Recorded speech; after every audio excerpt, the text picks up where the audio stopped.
standing by.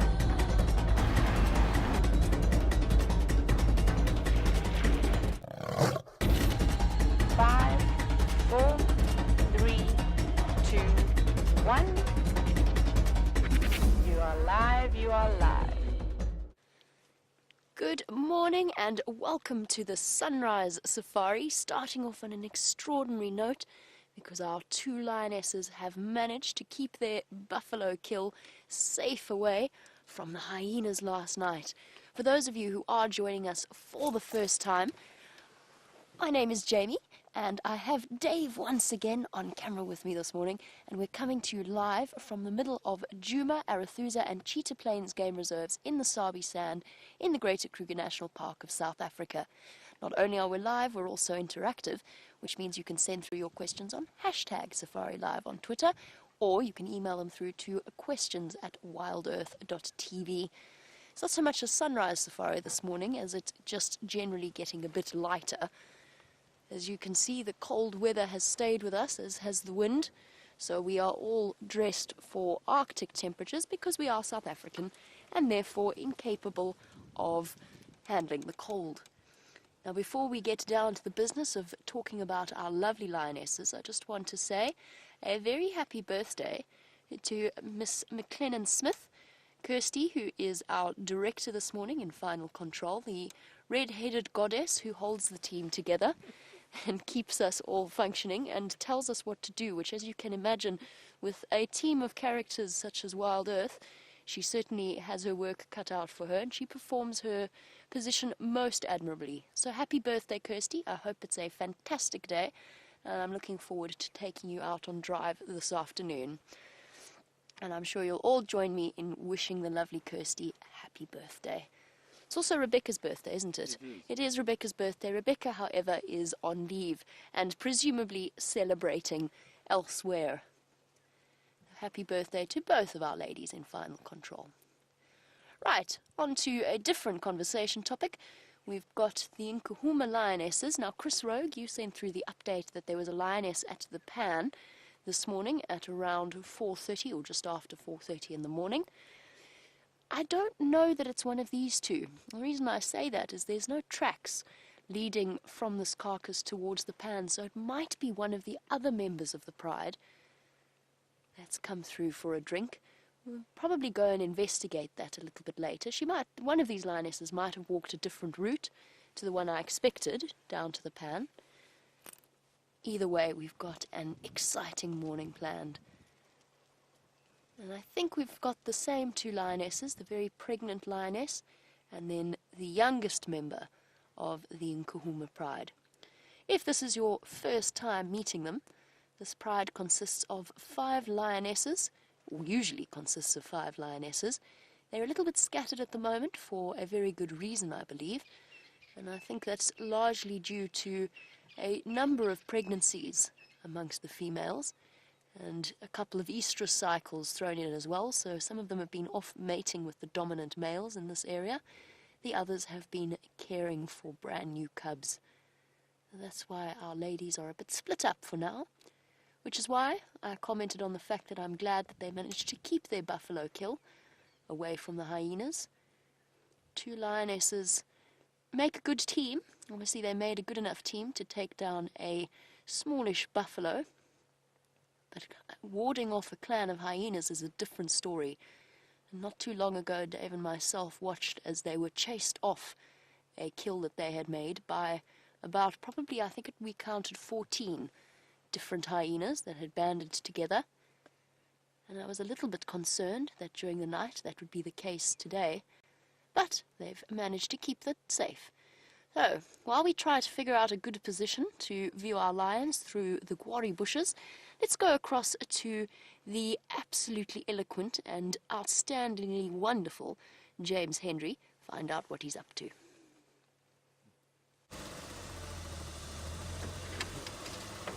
I don't know what I did to deserve a compliment like that, everybody. Very good morning to all of you.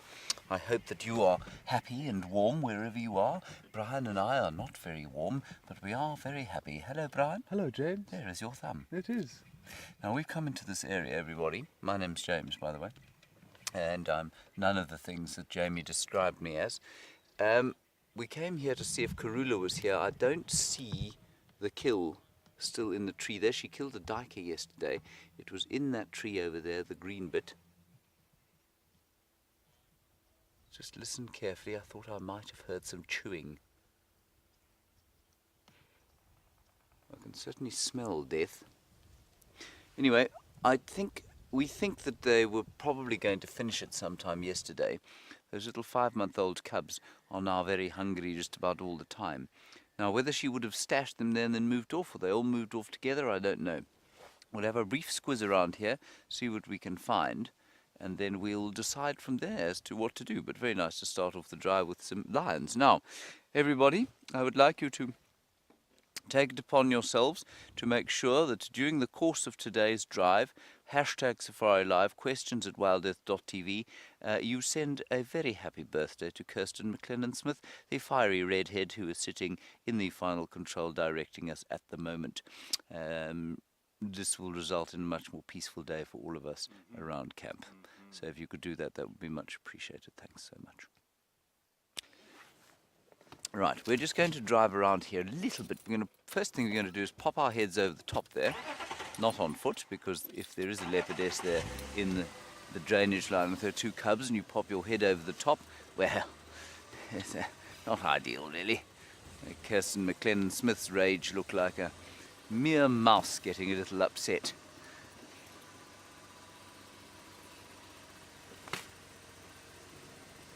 So we'll just pop our little heads over the top here. Brian, you don't see any leopards, do you? Not currently. Because the last time we were in a position like this, you did see a leopard. You spotted her. I did. But now, no. Okay, so what we'll do now is just drive a little bit down there and see if she hasn't deposited the cubs somewhere here and then gone off to... She seems to want some alone time every so often. I think it's quite amusing. And, well, why shouldn't she have some alone time? She goes off, she leaves the cubs, she goes off and she sits on her own for a while. She does a little bit of hunting, and then she comes back. And the last time I saw George and Charlotte around here, the cubs, they were on their own. And one of them was in that tree over there. That big one you can see now coming into your frame. So let's just ease through here. Look in the tops of the trees for a dangling George tail or a shining Charlotte eye. I made that up now. I didn't even practice that one, Brian. Thank you. It's always good to build each other up, I feel. Yes. Someone came around here last night. Okay, we're just going to look around a little bit, stare into the trees. Retrieve the binoculars, have a look-see. I don't see any leopards. Huh? I do see some skin though. Brian, you see that bit of red there? I'm just going to ease forward a bit.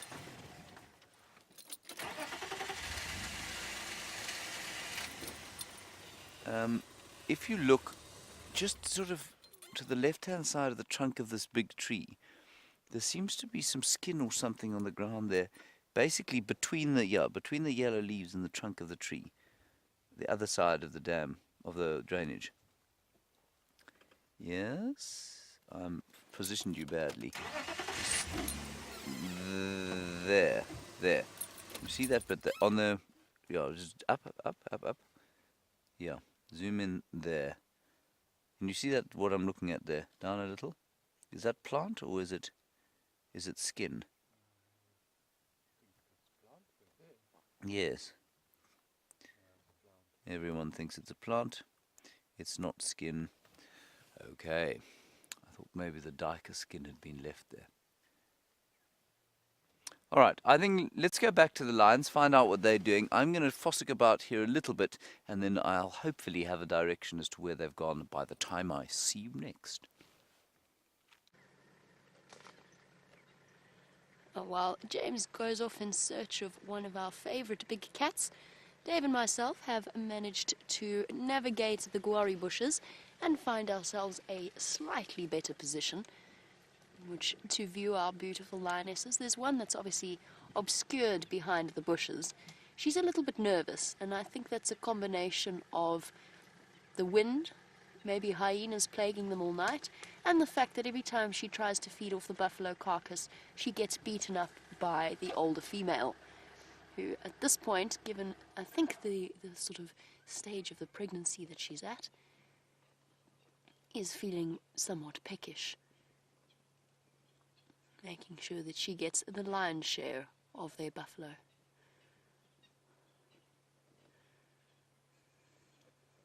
And hello to George, and welcome to the Sunrise Safari. While we watch our lions feast, you were wondering about the end products of their digestive process, and it's not a silly question at all, George. In fact, I have to tell you that there are very few silly questions out here. It's a sort of a myth that there is such a thing as a silly question. You wanted to know if they bury their scat in the same way that house cats do. Sometimes, but very, very seldom. So they don't really need to obscure their scent or be subtle at all. They're pretty much the dominant cats in this area. Well, they are. They're the apex predator. So hiding stuff away, hiding their scent away, isn't really necessary. Sometimes, if they're near a kill, they might scrape some sand over it. Oh, there we go. Is that lioness still growling at her? I think she might be. So, George, if they happen to defecate near a kill, sometimes they scrape it over, and I think that's more just so that they don't lie in it while they're feeding. And it certainly helps when you're driving around, because you don't want to drive over lion scat, that I can promise you. Other than that, they just defecate wherever they want, and they don't generally cover it up. I think our sub-adult female, oh no, she's not a sub-adult anymore. Our young female is trying the same technique she did yesterday, which is to sidle closer, inch by inch, trying to pretend that she is not actually interested in feeding, she's just there, and then subtly putting her snout forward. Because even while we're sitting here, and you probably couldn't hear it over the sound of the wind, there were some low rumbling growls.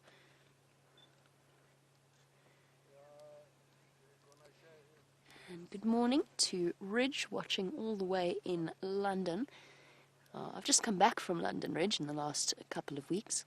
Absolutely extraordinary situation happening there at the moment. Bridge with a B. You wanted to know what the difference in lifespan is between a lioness and a lion. Well, as you can imagine, a lion versus a lioness, the males have a very tough existence, and almost invariably they end up in some kind of conflict with other males, which is slightly rarer in the case of a lioness. So on average, a male lion lives between 10 to 12 years, depending on the area that you're in. They don't tend to get to sort of reach their dotage, and that's just because chances are they're going to be killed by another male. The females have a slightly longer life expectancy, anywhere from 13 to about 16. Again, it's area dependent. It depends on so many different factors, from food availability right through to hyena dynamics, lion concentration. But that's your average lifespan. I have heard stories of lionesses living right up to 20, but that's a very unusual situation, and it's almost invariably in what's known as a closed system, which would not be where we are, but in an area that is fenced in. So the dynamics are slightly more man-controlled or man-managed. So that's an unusual scenario. For the most part, our lionesses and lions have rather short lifespans. By the way, they keep looking off to the northeast of us. I wonder if there's not elephants around. Last night, Dave and myself had something of a surprise when I turned around and found that the lioness had come bolting towards the car, away from a herd of elephants that strolled through. Elephants are not a huge fan of lions. Look at that. I said we were not going to get a sunrise. We are actually getting a sunrise, of sorts. It's actually looking like it might shape up to be incredibly pretty. What a beautiful way to start off our day. Just the trails of clouds moving through the sky. I wonder if that means we've reached the end of our very short-lived cold front. Oh. And look at that. While we're looking at the sunset, we've also got a bird of prey hanging out in the dead tree. It's one of the eagle family. It's hard to tell in this sort of silhouetted light. My guess would be that it might be that tawny eagle that was around yesterday being dive-bombed by... What is it being dive-bombed by? Lapwings. It was being chased away by lapwings. Might be attracted by the prospect of any scraps from this kill.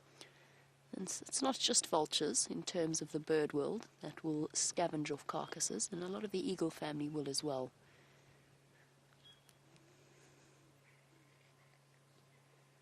Actually, looking at the size, it might actually be a snake eagle. We'll go and investigate when the light gets a little bit clearer. But for now, we will enjoy the beautiful sunrise and this stunning scene playing out in front of us. And we'll enjoy the most time that we can with these lionesses, because there will be other people wanting to make their way in at some point to the sighting. What I mean by that, for those of you who are new, is that only 3 vehicles in a time can watch the animals here. And while we watch the animals gorge themselves, as all predators do, Sarah, watching in Australia, welcome to our wonderful live safaris. He wanted to know how much on average a lion will eat. They'll gorge themselves to the point that probably could consume about... It depends obviously on the lioness versus the male lion, but you could be looking at up to 100 or so pounds of meat, even more in the case of a male lion. They've got this incredible ability to distend their bellies and their stomachs to make space for as much food as possible, which makes total sense, because you never know when your next meal is coming from or when you're going to lose your meal. So you try and fit in as much as possible, as quickly as possible. Although for the moment, these lionesses have a leisurely meal for now.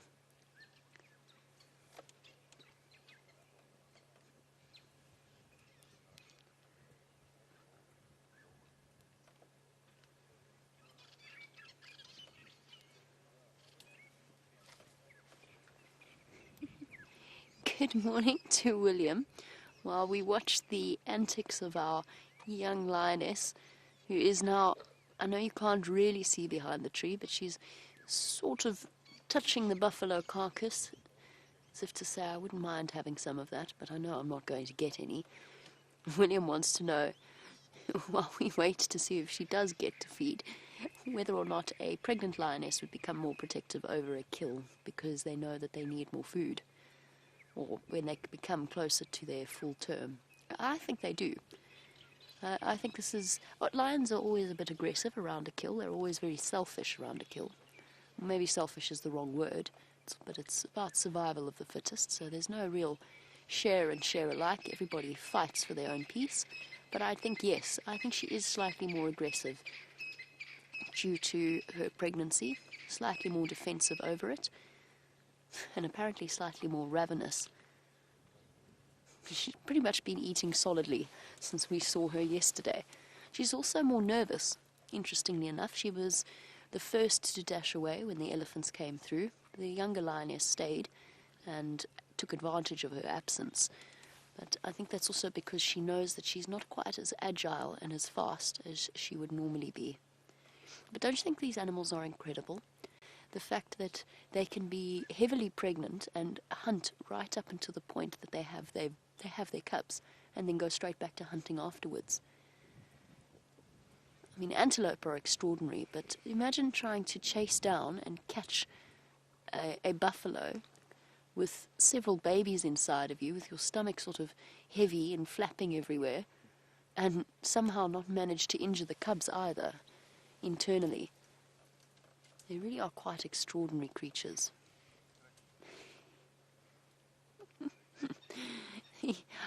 The young lioness, I'm going to have to try and move for you in a moment because the young lioness has now rolled over onto her back and is trying to find a nice safe spot for her paw in the guarri bush. Basically cuddling the tree. I'll reposition in a moment to get you a view. For now, let's just stay where we are, so I'll make sure that she's nice and relaxed. Oh. Nope, that wasn't terribly comfortable either. I'll go back to resting my head on the buffalo. While we do a little bit of a shuffle around, let's head over to James and find out how his search for Karula is going. Well, not very well, everybody. She seems to have headed south into this block here. But the difficulty with that is that it's right on the boundary. So unless she's murdered something in this block during the night, I suspect quite strongly that she's headed to the south of the reserve. But we will go and find out. In the meantime, there is a post-apocalyptic sunrise occurring, which I think you've looked at with Jamie, but there's no reason I shouldn't show it to you too. There it is. It's rather pretty. Just listening there. No, it's not an alarm call. I heard a bird shouting. No, it is Impala calling. No, it's not. It's a bird. Sorry, everybody. My ears are still waking up. The bird might be shouting at a leopard, but I'm not sure. Otherwise, the dawn chorus, very quiet, as you can hear. That is not unusual for a windy, blustery morning like this. The post-apocalyptic sunrise.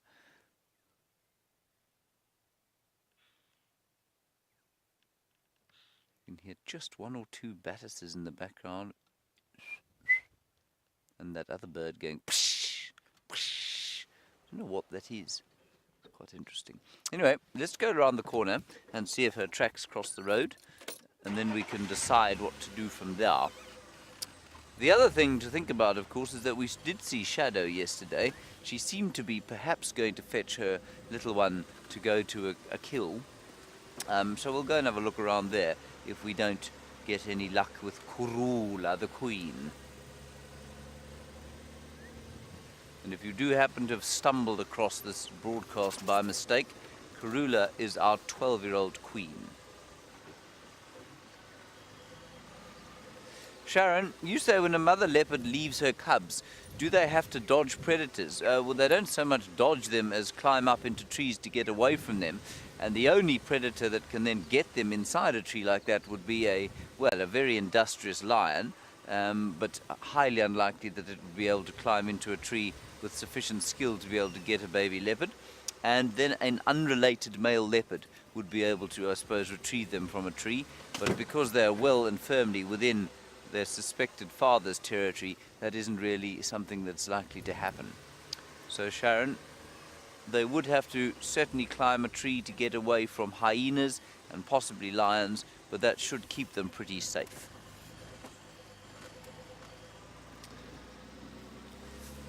It was very cold this morning, 13 degrees apparently, 53 degrees Fahrenheit, which I think is nonsense.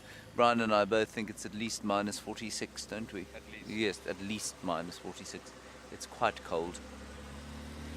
And in the background you can hear the whistling call, perhaps, of the grey hornbill.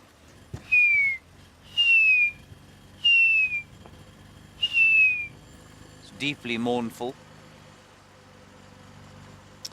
Let's just check quickly here. I suspect the tracks are going to come out in about 100 meters from here, going that way. Now, we cannot go to the left of us here. And for those of you who do not understand why that should be the case, given that there is no obvious barrier, but there is a barrier, and it is a legal barrier, of course, and we do know that human property laws are sometimes some of the most stringent that they happen to be. So you're not allowed to go crossing over boundaries that aren't onto your property. And the Sabi sand is a collection of private farms owned by a number of different landowners, and they've got various complicated traversing agreements between each other. And for us, we're not allowed to go down there. That's called Hofmann's or Little Gowrie. I forget which exactly. I think it's Little Gowrie. No tracks of her coming across yet, so maybe she's still in this block. That would be quite nice to discover.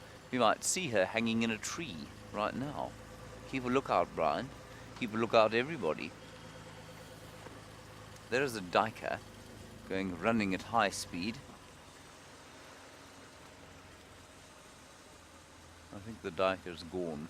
All right, let's quickly nip across to Jamie. I'm going to just quickly scour this road, and I'll keep you posted as to what happens. Contrary to all expectations, the sunrise is absolutely beautiful. A really nice way to start off the morning.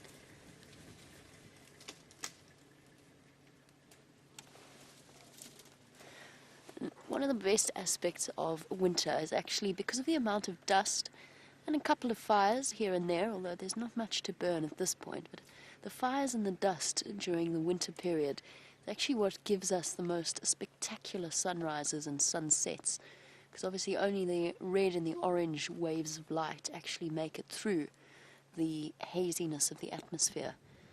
So if you're looking for the best time to look at sunrises and sunsets in Africa, I would strongly advise in the Lowveld coming through during winter, where you will be treated to spectacles that only Africa can offer. In the meantime, our pregnant lady is still thinking about having more food. I think she is getting to the point, though, where she's kind of full. There's something almost half-hearted about the way that she is scraping at the bones, and every now and then she stops to pant. And unlike us, feeling the morning chill, the lions will be very warm at this stage. It's partly because they have such full stomachs, and a lot of the digestion of the meat causes an extreme amount of heat to be released around their digestive systems. So lions get very, very warm when they feed off the buffalo, or when they feed off anything, which I'm slightly jealous of at this point, because we've definitely got the chilly winds still blowing through. Okay, well, Aubrey has moved off, which means that we can come and steal his spot, I think. We've had a lovely view from this side. Now we're going to see if we can't approach from a different angle and get a nice... Oh my goodness, I'm going to poke my eye out on that. Let's pop that over there. That was quite terrifying. Stay there. That was my antenna for final control, to be able to talk to me at great distances. Fortunately, we are not at a great distance, so I can still hear them even with it not being poised to poke my eye out. Stay there, please.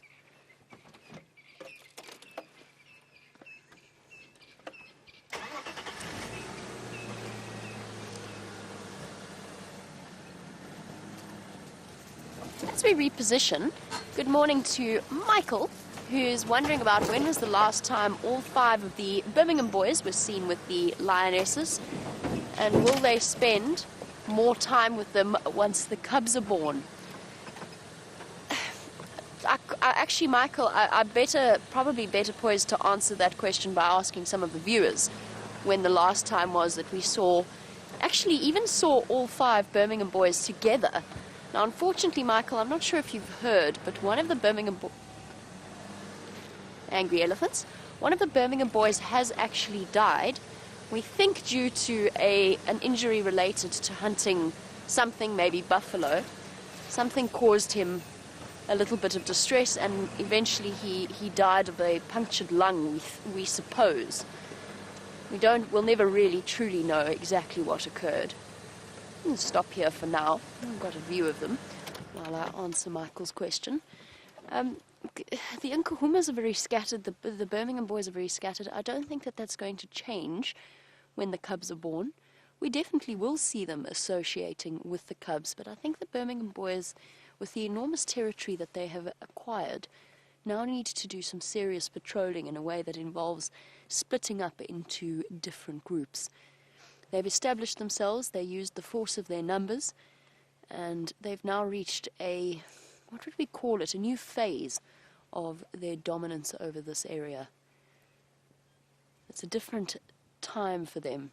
I don't think that the presence of cubs will make that much of a difference, to be 100% honest with you.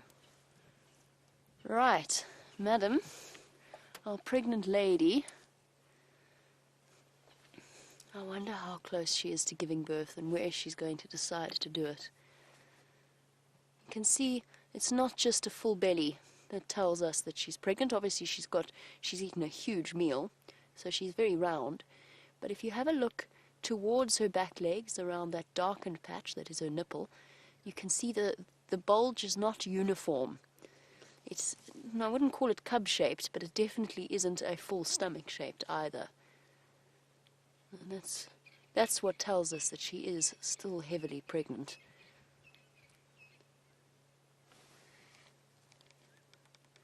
I really can't wait to have cubs. I'm really, really keeping my fingers crossed she's going to have them somewhere here.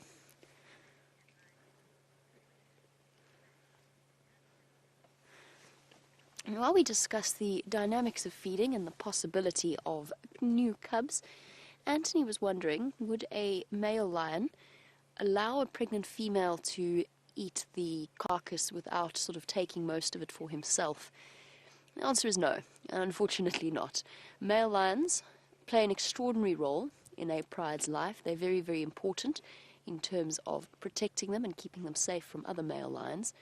They are not, however, geared towards gentle, caring natures and looking after their pregnant females. A male lion would have absolutely no problem if he came in now, smacking her about, hitting her with his paws, hurting her, and chasing her off the buffalo carcass and taking it for himself, regardless of whether or not she is pregnant.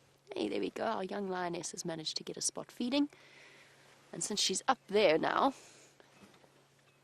trying to work out what our best angle's going to be. I think one more reposition and then we'll have it perfect.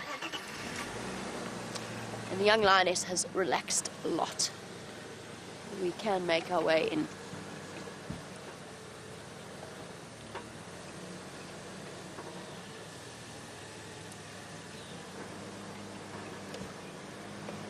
Sorry for those of you for whom this is a little bit gory.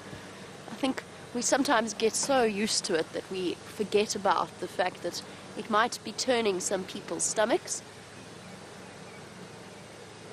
The lionesses, of course, are not fazed at all.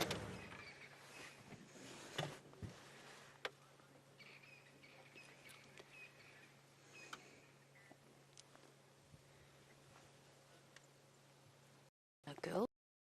All right. While the pregnant debates eating more, we've got a nice opportunity to view her teeth, or we will, when she pulls her nose out.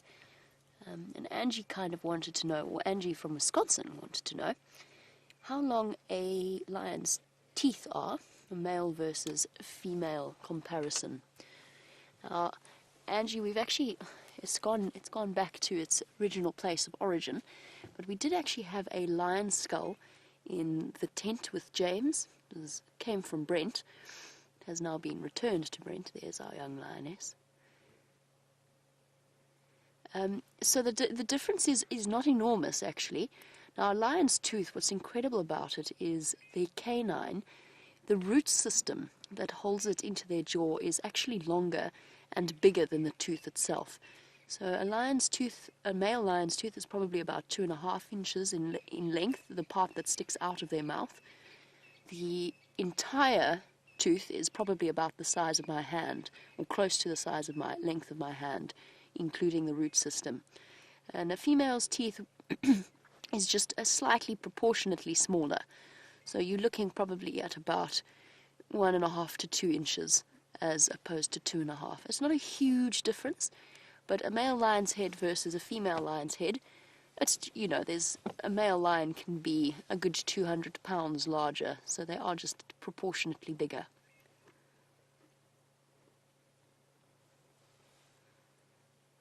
There's a considerable sexual dimorphism there. There's lots of meat still.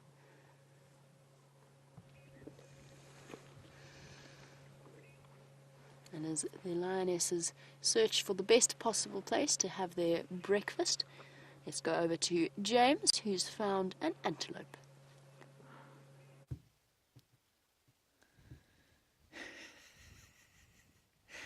Look at that top-class sighting, everybody. Let me move forward. It was in the open. It's a bull nyala, and he's sitting watching the sunrise. And I think his breakfast is infinitely nicer than that raw, smelly buffalo meat being eaten by the lionesses. He is eating, well, I'm not sure that it's that much nicer. He's eating Strychnos madagascarensis, the world's most unpleasant tree. I say that simply because it grows so scraggly in this area. It's so interesting how they're eating it now. I can't remember ever seeing it being eaten by animals before this year, this trying, drought-riddled year. Lovely markings all over his face. I was reading a little bit earlier today about various aspects of human evolution, and while the particular author I'm reading I don't think is very good, neither here nor there, you know, we always look at these adaptations like those white marks under the eyes or those white spots next to the nose and the stripes and the white bit on the back, the mantle there, and we say, well, what evolutionary advantage did it confer on the animal? And there are various schools of thought around this, and some of them say, well, you know, not everything is necessarily an evolutionary advantage. Some is a random genetic mutation that has had no effect on the animal, and it's just kind of survived. I'm personally of the opinion that an animal that has been evolving for as long as a nyala has, you'll find that there are very, very few traits that will survive unless they do confer some kind of evolutionary advantage. So what those three funny little dots could be there under the eye, I don't know. Maybe you have an idea. Just going to quickly talk to Tax on the radio. Go, Tax. Jamie, ile tingalin. Tikui. Sorry, just hold on 1 second. Tikui?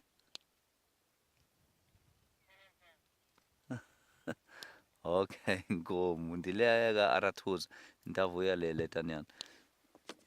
Apparently, Taxon has found a male and a female lion sitting just near Mvubu Road, right next to the dam. So that's very exciting.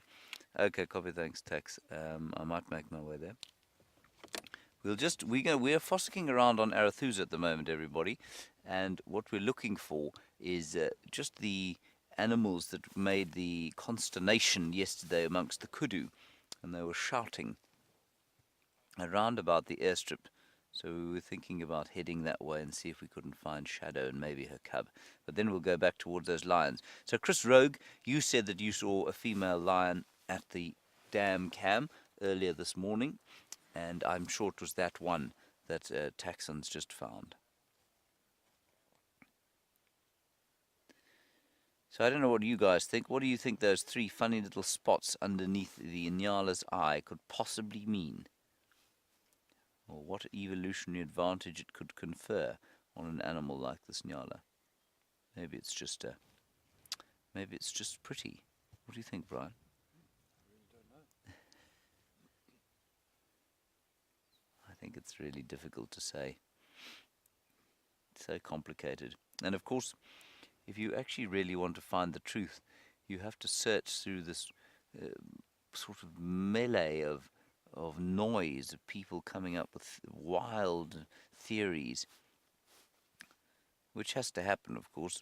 Some of them eventually will prove to be true, but the vast majority of theories around, I think, biology and weather and everything, every aspect of life, the vast majority of the information created is probably utter nonsense. And it's searching through it and finding the truth is the difficulty.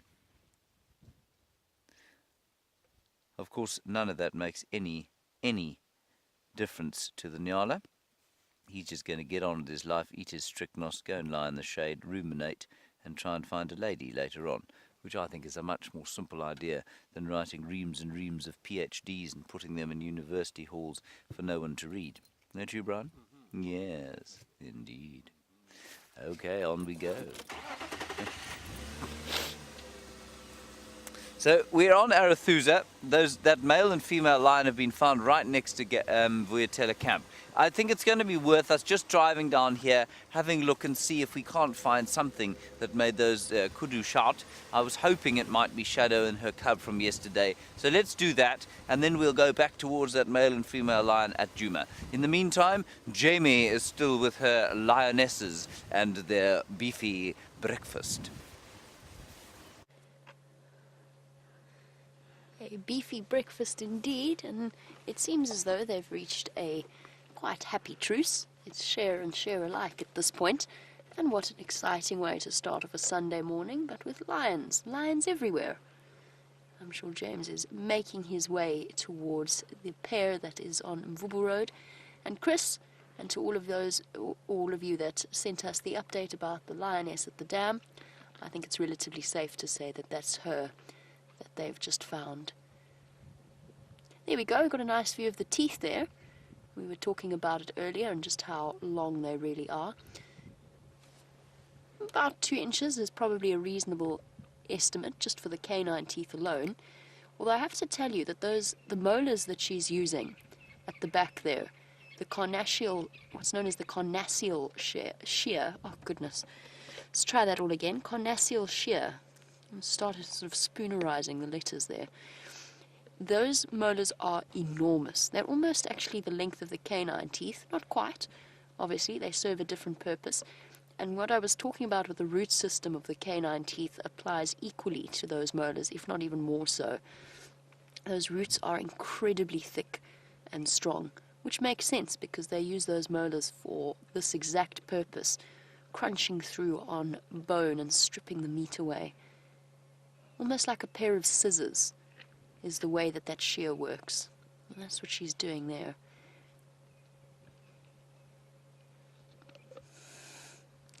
Keeping her teeth strong and clean. Melissa, while we watch her negotiate what looks like what was the top part of the hip bone, the hip joint, you're wondering how much longer they will feed on this kill. I think they'll be here until tonight. They may be here by tomorrow morning, but I have my doubts about that. There's still lots of meat left. But I'm not entirely sure that it's going to last them all the way through until tomorrow. If it stays just the two of them, there's a chance. If they are joined by, for example, that pair at Mvubu Road, then things change dramatically and probably the rest of the buffalo carcass will be gone by this afternoon or this evening. But if they stay just the two of them and they manage to keep it safe from the hyena, they might be here tomorrow morning. It remains to be seen. They might also just decide that there's not much left. They've still got a whole day of feeding, and as you can see, it's pretty much a consistent thing at a buffalo, particularly on a cool day. So they don't need to go and lie and cool off in the shade. They can just munch their way through what's left. At the moment, they've cleaned off the back quarters. They're now on the shoulders and the ribs. The legs don't really have much meat. The neck might have a little bit of meat, but they're not going to bother too much with the legs and the face.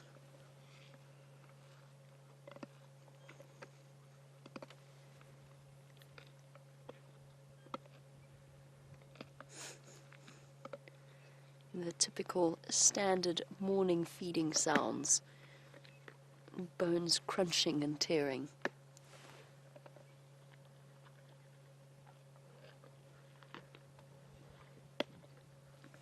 Now, although we think of hyenas as being extraordinary bone eaters, which of course they are, even more so than the lions, a lion does have a tremendous bite force and crushing ability with those molars that we were talking about before. Very, very powerful, capable of consuming, and they consume a lot of the smaller bones in a kill like this, and the softer bones. And that being said, I was reading a really interesting article for those of you who are interested in comparing the big cats from around the world in terms of bite pressure. So obviously a tiger and a lion top up that scale because they're the biggest of the big cats. But apparently a jaguar, we're looking at South America and up just into the southern parts of the States. Apparently a jaguar has proportionately the most powerful bite pressure or bite force of any animal. Sorry, let's just let her go forward. I'm always a little bit on tenterhooks with pregnant ladies across the board in general, but I certainly, yeah, pregnancy bladder. When you gotta go, you gotta go.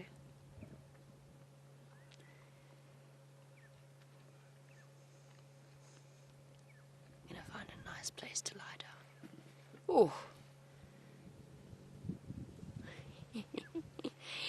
Deep groaning sigh and a gentle waft of lion gas that's just flowed over Dave and myself, which is always a pleasant surprise first thing in the morning. So sorry, jaguar, not the strongest of any animal, the strongest bite force of any cat, pound for pound, and that's come apparently from evolving to crack open the shells of turtles or the other chelonians that they can find. It is incredible to think that they've got that kind of power in their mouths.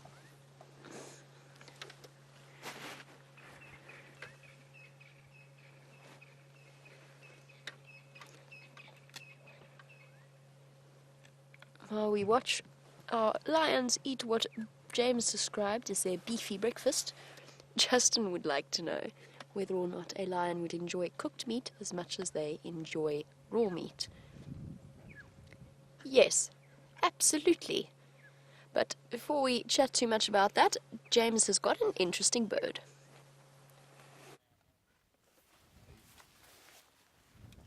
There are two interesting things going on here. Well, the first is, of course, that there's a ground scraper thrush there, two of them, one far and the other quite close.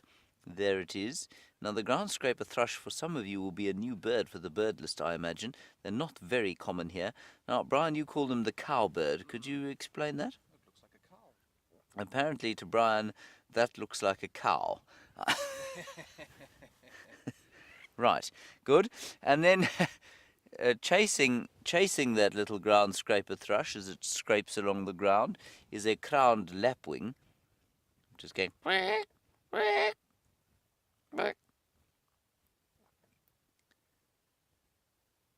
Looking very cold on this blustery morning. But you can see why it's called a crowned lapwing. And you probably definitely have that one on your bird list. Just notice quickly how it doesn't have a back toe. You see that? You may just be able to make out there that it doesn't have a back toe. It's only got 3 front-facing toes, and that is because it is not a perching bird. It is a coursing bird. It runs after its prey, which are normally ants or termites or things on the ground. You see that? That's really cool. We often talk about that, but we seldom are able to see it in such glorious detail as we are on this and Arethusa International Airstrip. Let's go and have one more look at the cowbird there. What I want to do while Brian finds you the Friesland is just play you the call, because it's got quite a pretty call. Stand by one. Ta-ta. Right, here we go. Are you ready? Let me turn it up. Volume. Oh dear. Here we go.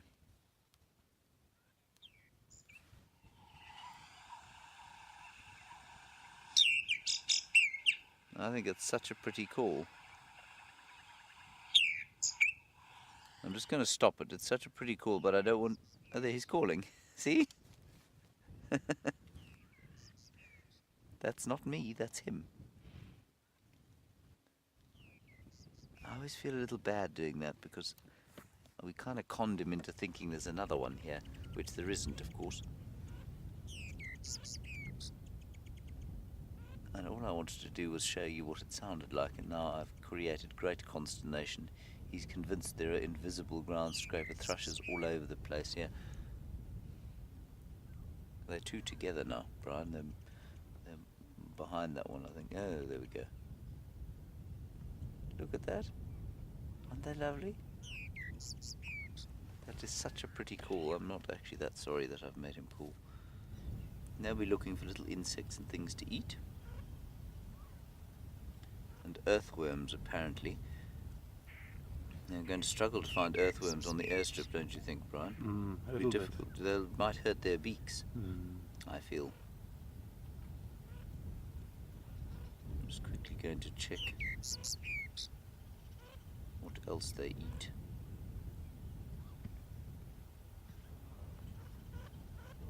Such a lovely call. I can hear some elephants off there going. Ah, good. Mary Ellen, you say this is a new bird for you, and you have now a bird list of an astonishing 235. I think that's really impressive. Runs. Yeah, it normally eats termites, harvested termites. Also alates, mole crickets, grubs, dipteran flies, grasshoppers, beetles, spiders, isopods and slugs. Basically, it'll eat anything that isn't a mammal, or maybe a reptile. And when he thinks he's been spotted, of course, he just flips around and shows you his rather well camouflaged back. Very nice, Brian. Very nice. Yes, look, it's not Shadow and Zara, but it's not bad. Good. On we go. We're going to continue down over this way and see if we don't get some luck. Nothing else going on Arethusa this morning. I think there are a few sightings going on in Elephant Plains to the west of us, but we're not allowed to go there, so we're on our own here on Arethusa, which is always quite nice. All right, let's go back to the lions.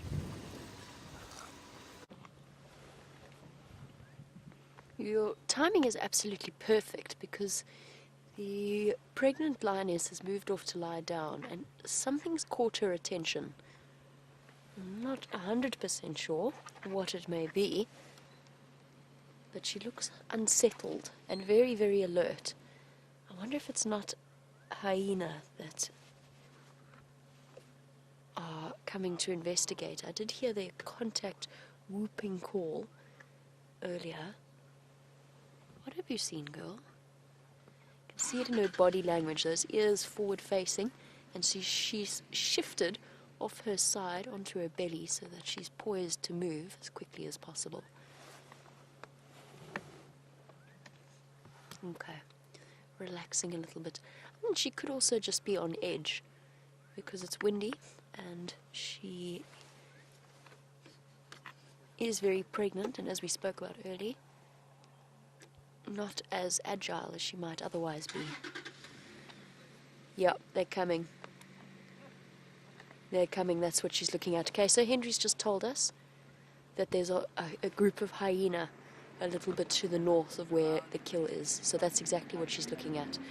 Okay, Andrew's going to go that way. Copy that, thanks Henry. I'm going to stand by here. Right. We might see some interesting interaction. I wonder how many a whole load of is.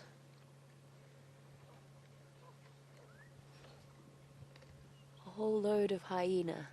How many do we suppose that may be? Dave? 4? 5? Oops, sorry. Put the ridiculous pom-pom in your frame while I'm trying to look for hyena. Justin, I'm sorry, what were we talking about again? I've already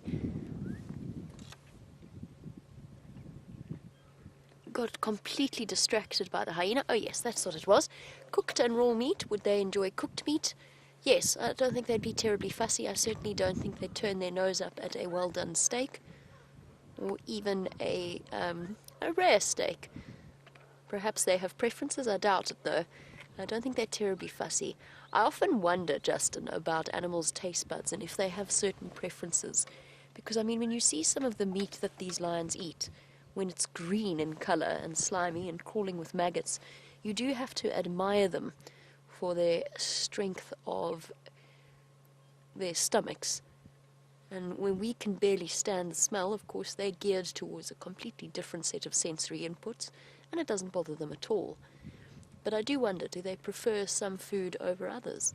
And that applies to all of the animals. Is it purely nutritional? Does it taste better if it's got more nutritional value? I'm not 100% sure.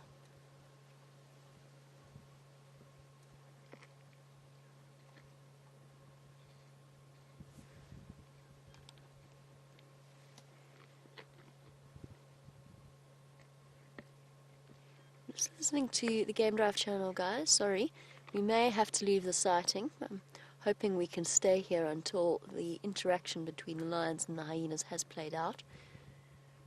Let's just wait and see. For the moment, it's two separate sightings. I'm trying to remember what the rule is in terms of sitting still versus a moving sighting that then collide, and which vehicles have to leave and which have to stay. I think it's us that would have to leave, and we have been here the longest. She's relaxed again. Obviously, the female that's feeding couldn't give, isn't concerned at all about the fact that the hyenas are around, or she's trying to munch her way through as much of the kill as she can. And I think the hyenas have been steadily recruiting, adding to their numbers, and might be advancing, and I wonder who will be the first to arrive. Last night while we were sitting here, one lone hyena came wandering through and tried to do a big loop around the lionesses and promptly encountered the pregnant female. We couldn't see what was happening, but we did hear the growl and then the hyena's frightened yip as it dashed away. But they will have, if the hyena clan bands together, they definitely have the strength of numbers.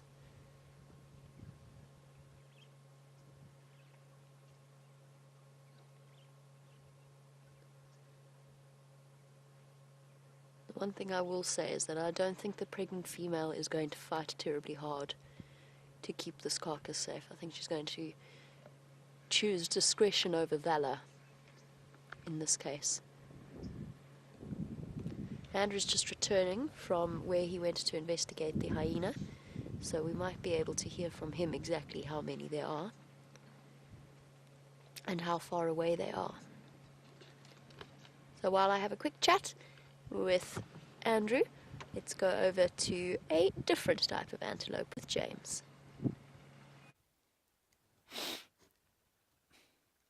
The sun, unfortunately, everyone, has just gone behind a cloud, but these impala have been bathed in the most beautiful light, and off behind them to the west you can see the foothills of the Drakensberg Mountains, and even you can also see, I don't know if you can see in the background there, Brian, there's that kopje.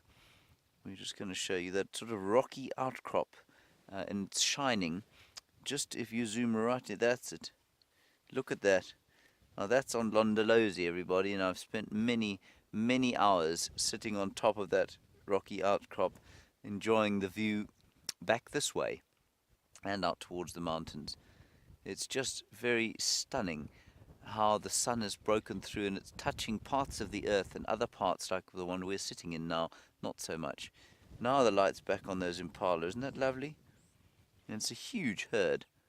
Brian, how many? About 40 of them? At least. Maybe. They are the most beautiful animals. We don't give them nearly enough credit, I don't think. Ah, stunning. Just so pretty. They're all very peacefully grazing. They'll do a bit of browsing today. It's got a real nice Sunday morning feel about it. Justin, nice question from you. You say, are they still in their rutting season? No, Justin, they're not. They're absolutely not in the rutting season. Some of the males are still rutting a little bit, but it's a bit stupid of them to be rutting. The females that are going to be pregnant are pregnant now, and so they won't be rutting anymore. And they've finished fighting with each other. There's no real point for them to be fighting now.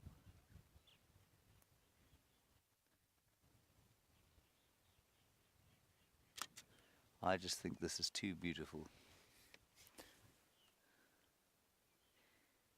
All the detail in the trees behind and that changing colours of the vegetation. Magnificent, Brian, magnificent. Too beautiful. We are very lucky to say that this is what we do for a living. It's tough working on a Sunday, you know, everybody. When this is what you have to do, stare at beautiful scenery all day long.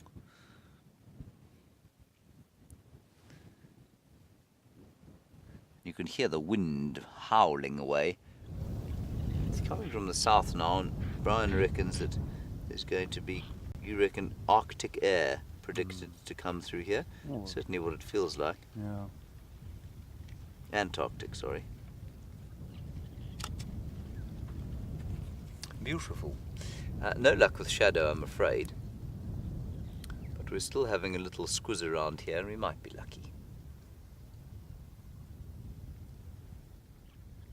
We'll see what else we can find on the way.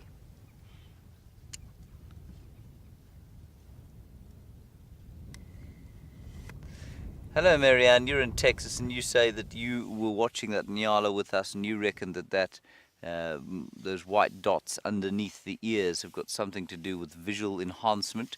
Marianne, I'm not going to say you're wrong. I don't know if you're right or not, but that certainly could be something like that.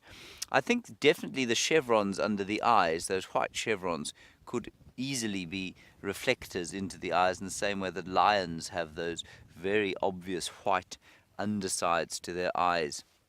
And that helps apparently to reflect light into their eyes during the evening. So that could well be the case with the nyala as well, especially when as they live they live in thick bush, and so they're generally going to be living in the dark or in light impaired conditions. So it could well be possible. Thank you for that, Marianne. That's how we learn. Thinking together.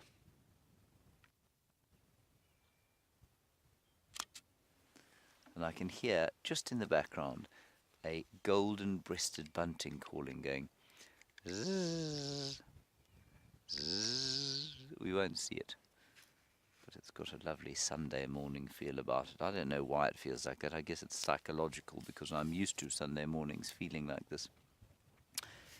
Yes, HK, you asked the question, isn't Londolozi where the Matimbas are? They are indeed. Possibly not on that copy, but they're around that area, yeah. So that's, I mean, I thought that was due west of us. I suppose it is due west of us. Londolozi is west and to the south of us, and that's pretty much in the western sector of Londolozi. If that's, I mean, is that the right copy? Must be the right copy. I'm sure it is, because I don't know of any others that size around here. It's called Shimpalambala. Isn't that a nice name? And then on that same line of koppies, you will find Ulusaba. And there's a whole line of them that runs along from the mountains all the way up into the Kruger, into here. And I think what it was, I'm guessing here, but maybe the more geologically minded of you will be able to tell me if I'm talking nonsense or not. What happened was, I think that the earth must have split along a line there, and bubbles of granite. You can imagine if you imagine a crust on a pudding, if you like, if you imagine a cut and the things bubbling up out of that sort of fissure, if you like, and then solidifying. And I think that's what happened there. That's granite bubbles that have come out of the surface of the earth many millions of years ago, and they've solidified into these amazing rocky outcrops that form this very straight line all the way to the mountains. Righty. Oh, the hyenas have arrived with the lions. There we go. Just a quick view of one of our hyena gathering up the courage to go and challenge the lions for their kill. And unfortunately we've had to leave the lions. There are 3 vehicles that are there, and we're going to have to move a bit further off, so we can't stay with this hyena because we're still within the sight of the kill. We don't want to add additional pressure. There's another hyena off to our left. I'm going to go forward a bit so you can see. But unfortunately we can't stick around because otherwise there's just a little bit too much vehicle pressure. Nervous still? I don't think any... Where? No, I saw a hyena. I promise you I saw a hyena. Dave, I saw a hyena. Thank you. Your vote of confidence is much appreciated. Gone. Okay, there was a hyena there. Apparently there's about 7 of them trotting up and down here, gathering up the courage. There's one there, I think. Gathering up the nerve to go and make a break for it. Yes, there's 2 sleeping there. Let's go slightly off the road here.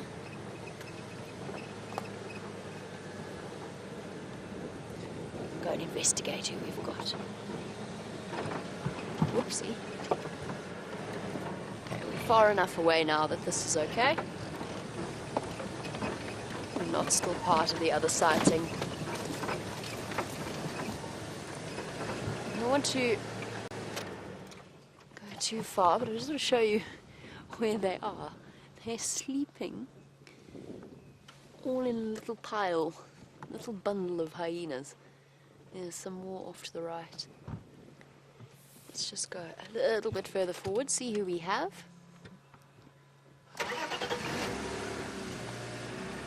What an awesome morning.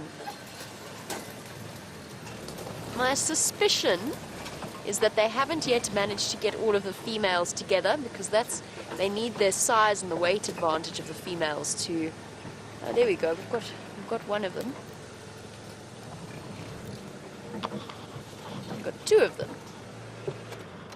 Look at this, 1, 2, 3, 4 hyenas, all bundled up, waiting for the opportunity to go and tackle those lions.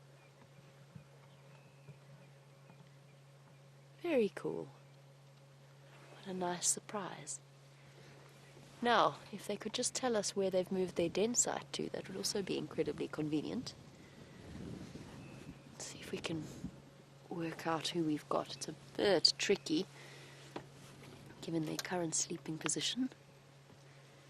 Is that not pretty? She's slightly darker in colour. It doesn't have any nicks on her ears. I think that might be pretty. It's a bit hard to tell. Pretty, for those of you who are unfamiliar with our hyena clan,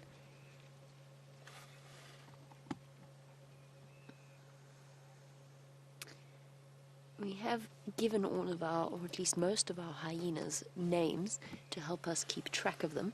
And Chris Rogue tells me that the first one that we saw was Riven, one of the males of the clan. He definitely had that posture. He looked as though he had his tail all tucked under him. Looked as though he'd been bitten a few times on the bottom recently. But thank you, Chris. That's wonderful to get that little piece of information. Now we can start to work out who else we've got here. Can we go... Yes, let's have a look at you. You're a little bit tricky. It's difficult to tell at this angle. I think that's pretty. Correct me if I'm wrong. It's entirely possible I am, because she's not standing up, and they're not all that easy to identify when they are curled up like that. The one at the back there, Dave, can you see it, or is that tree in the way? I'm just trying to work out if that's the female with the big scar on her back. Yes. No, it's not. It's just the way that her fur was tucked around her, or him. Okay. Well, for those of you at home, we are hyena experts if you want to attempt to identify from the view that we've got. But we know that we've got at least 7 hyena wandering about, or at least I've seen 6. One I promise you existed, but I couldn't get on camera because it vanished. We've got the 4 sleeping here, and then Riven thinking about sneaking a bit closer to those lionesses. So, 6 to 7 hyena against 2 lionesses.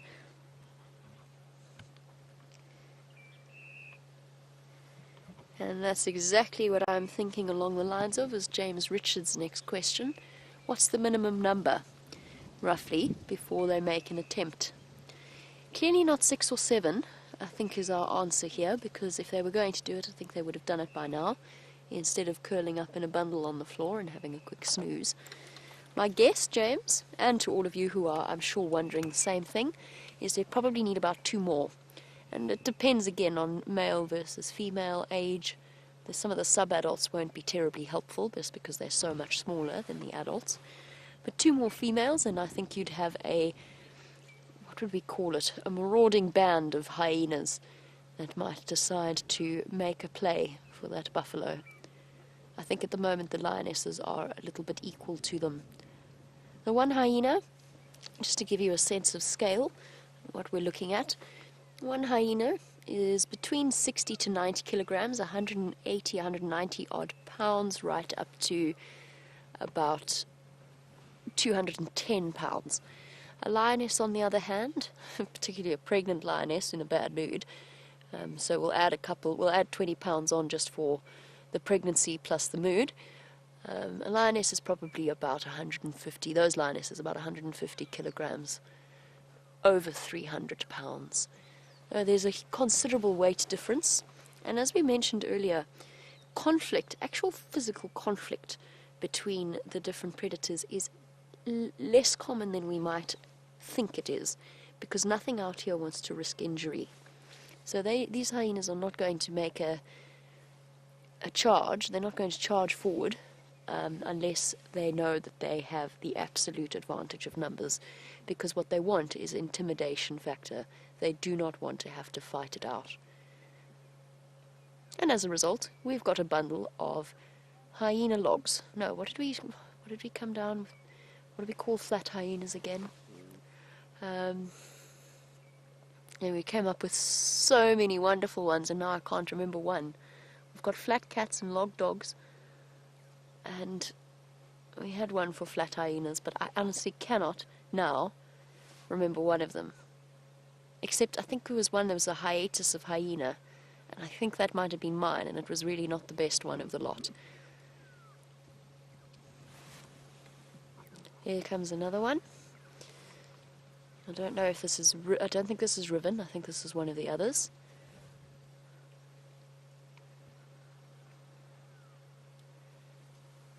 Here we go. Coming to join the pile of hyenas. Wait for their chance. Oopsie, watch the branch. I nearly tripped over. Oh, quick bite, because nothing says I love you more than a gentle nip to the hip bone.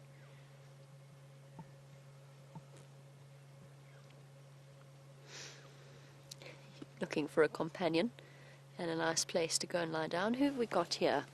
I'm starting to lose track. It's very tricky to identify each and every individual hyena. Hello. What have you got to say for yourself, you little mischief?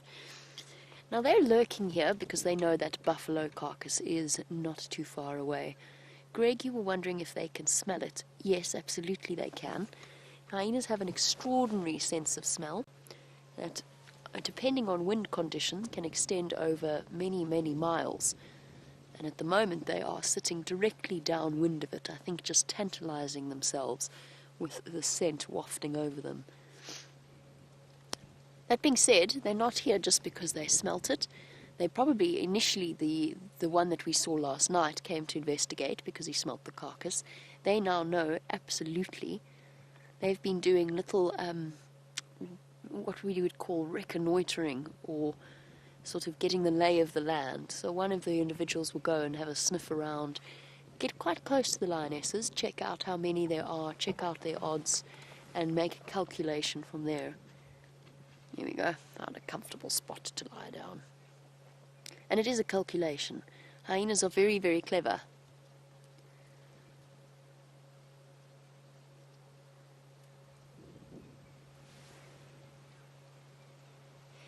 And I've got some info in terms of our flat cats, log dogs, and flat hyena. Deborah, Armchair Traveller, tells me that it was flopped spots that we came up with for the flat hyena. Thank you very much, Deborah. And indeed reminding. There's some things you think you'll never forget, and yet somehow, with all of the extraordinary things that we see, conversations had months ago start to blur into one, or at least become a little bit indistinct. And I think flopped spots is exactly what we have here.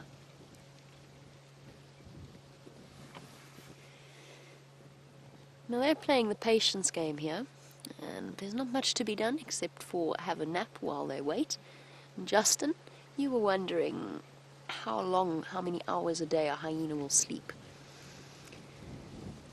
Not as much as lions. Lions obviously known for their incredible sleeping abilities, much like Andrew had. Andrew was a cameraman of ours a couple of months ago. He had extraordinary sleeping abilities as well.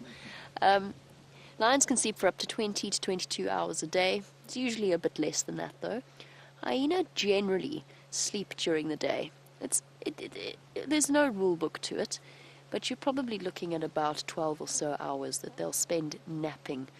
But hyena are that's why I enjoy them, is because they're so inquisitive and so curious, and they're constantly up to something, so they don't actually spend nearly as much time asleep.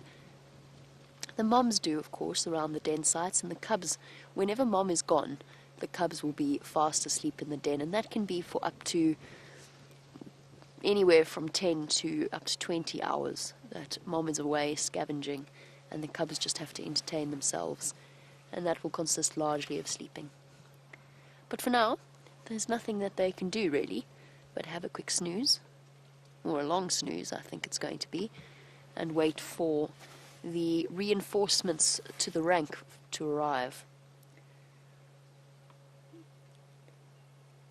If indeed they ever do. They might, though.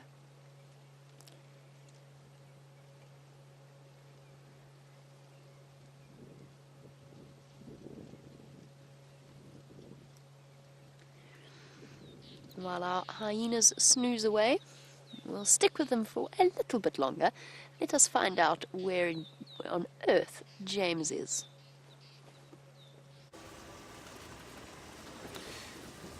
Well, I've just turned back onto Djuma, everybody. We've given up on Arathusa. I didn't come across any more sign of shadow, except for some tracks that I think were probably from yesterday.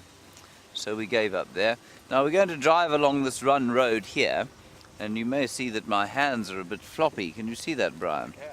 Yes, that's because of my gloves, although they look very impressive, are not very impressive, and I have to ball my fists up over there for there to be any warmth. I can't actually use the fingers, so it's a bit useless.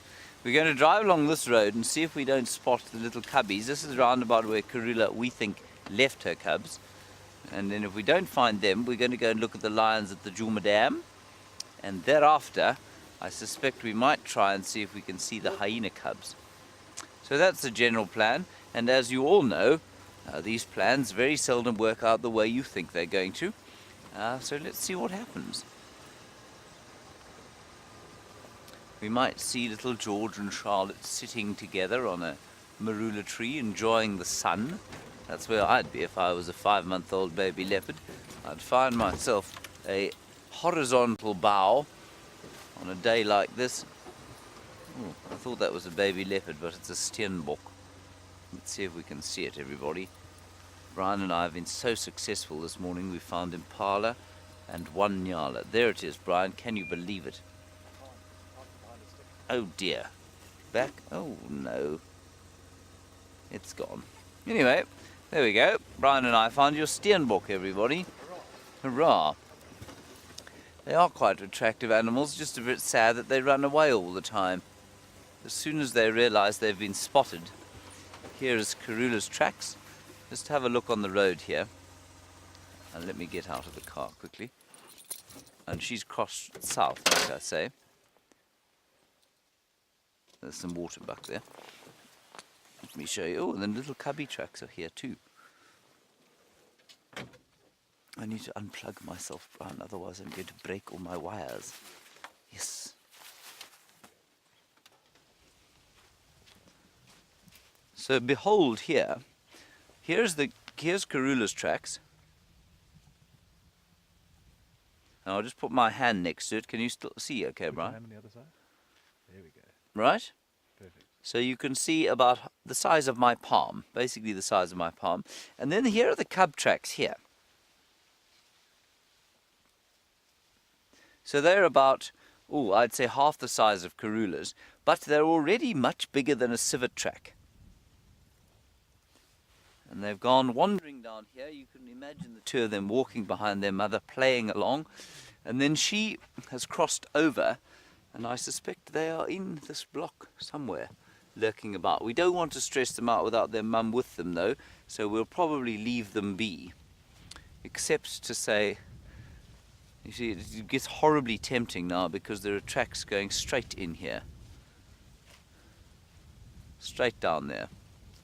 Anyway, I think we've done enough fossicking about today. We might just turn around and go up Shibamu Road as opposed to this road. I didn't realize these tracks were going to be here. Plug myself back in.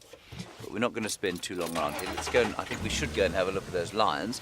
But before we do that, let's just take a slightly different route.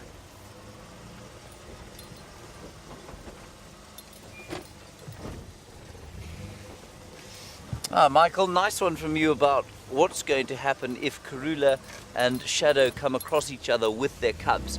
There'll probably be a little bit of hissing, a little bit of snarling, but otherwise it'll be a fairly peaceable meeting. Right, now apparently those two lions are in the state of having a romantic morning together, so we're going to hie our way in that direction. So Michael, what they'll do is they'll probably hiss at each other, get a little bit cross. I don't think there'll be any playing between the cubs because they are, as we know, solitary and they don't have a sort of much of a social structure. As I say that, I mean, of course, when they do eventually meet, they'll probably frolic about like, I don't know, like lion cubs. But we'll see. So I don't think that they would. I think the cubs would separate from each other and Karula and Shadow would hiss a bit and then they'd leave each other alone. But the last time we saw them meeting up, Jamie saw them meeting up and they were blowing spit bubbles at each other, of course, which is disgusting, especially for royalty.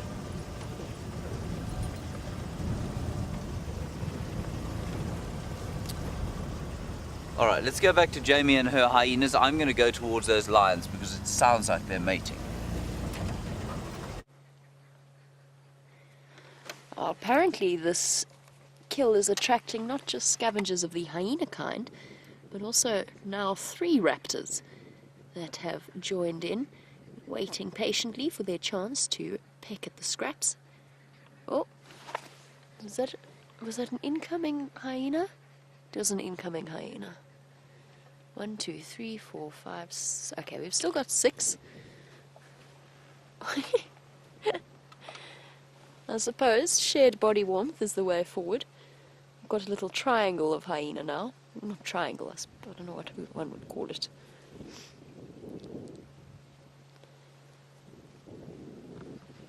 That's definitely, Karen's right, a huddle of hyena is what we have here. Thank you, Karen. Agreed. A huddle of hyena. It looks very warm in there. It's probably a bit smelly, but at least they're all cozy.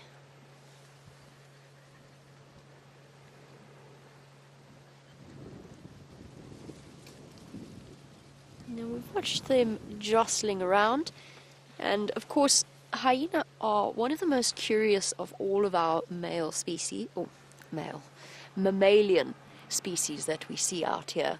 And that is because the female is invariably larger than the male. Now Tanner, in Oklahoma, you were wondering why that may be. The truth is, nobody actually knows. So we know physiologically why that is the case. So the females have exceptionally high levels of testosterone and androgen, which makes them grow bigger and stronger than the males. Why have they evolved to be that way? Because they really do have the most curious social dynamics and also physiological responses to that, because their vaginal tract and their urinary tract are fused. So they give birth and urinate through the same passage. And it can actually be exceptionally dangerous, particularly for new mothers. So a really complicated arrangement that they have managed to evolve. There's one theory that the bigger the mother, it's called the big mother theory, you know, as imaginative as that may be. The bigger the mother, the more access to food she has, the better the milk she can provide. And that's borne out by the fact that hyena actually have the richest of all of the predators in terms of their milk production. They also lactate for a much, much longer time. So Karula's cubs are weaned at 3 months old. They're now totally dependent on mom's kills, eating meat.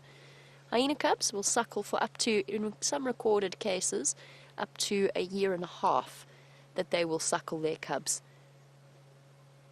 An interesting aspect to it, that's clearly connected to the way in which they evolved, but the truth is nobody really knows why spotted hyena are so unique in terms of the mammals out here.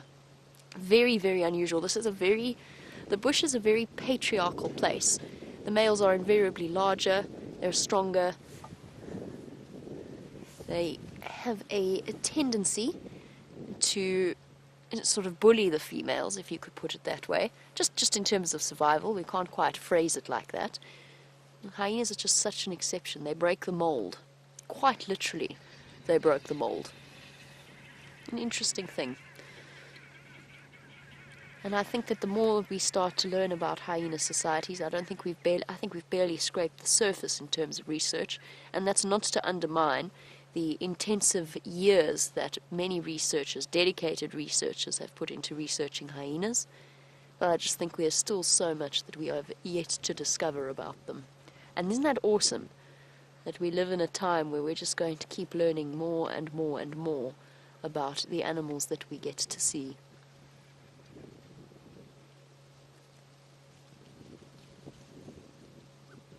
They, however, are not in any way plagued by such existential questions as to why their females are larger than their males.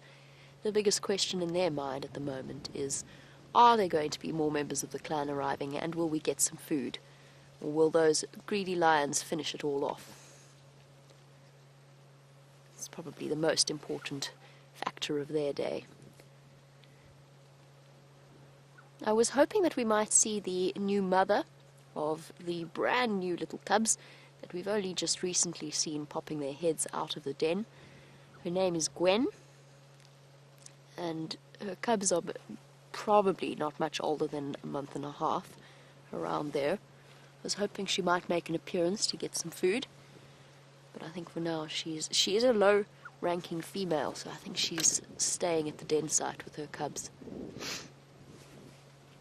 You know when a sneeze gets stuck? You really want to sneeze, but you can't. And it keeps sort of coming in waves, and you think you're going to sneeze, and then it doesn't happen.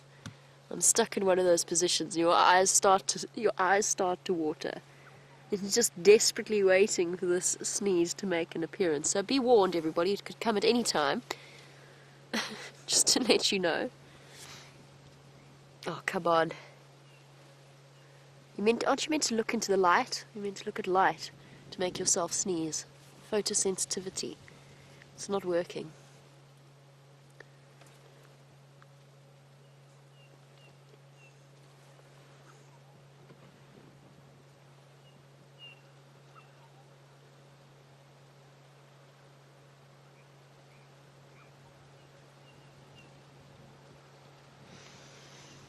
While we look at one of the females of the clan, Michael, you were wondering if another male joined this group, would they be able to put pressure on the lions, or would they need the females? Another couple of males would absolutely do the trick, I think. I mean, it's impossible to say exactly, because it's not really, it's about numbers, but there's no set formula. I think another 3 males or so would definitely boost up their numbers. It doesn't have to be females at all. However, it does help to have the females because they are bigger, as we discussed earlier. They're also more aggressive. So they'll be the most likely ones to encourage the rest of the clan to, with a rallying cry, that whooping call, to actually storm forward and try to chase the lions away. So what we have here at the moment is almost a siege situation while they wait for reinforcements. But it doesn't have to be of the female variety. It can absolutely be the males as well. And clan males, despite their subservient situation, play a very, very important role in the clan. They do a lot of the whooping, the territorial whooping, to announce their clan's territory. And they also play a big role in situations like this in terms of boosting numbers. Well, today has been a day filled with our apex predators, and it seems as though James has made his way to the lions around Djuma Dam. Let's go and have a look at what the female and the male are up to. There he is, everybody, and I just want to show you this amazing sight that we've got. We spotted him, or I say we, Brian spotted him. We're actually quite a long way from that magnificent beast, and Brian will now show you how far away we are, and then we'll go a little bit closer.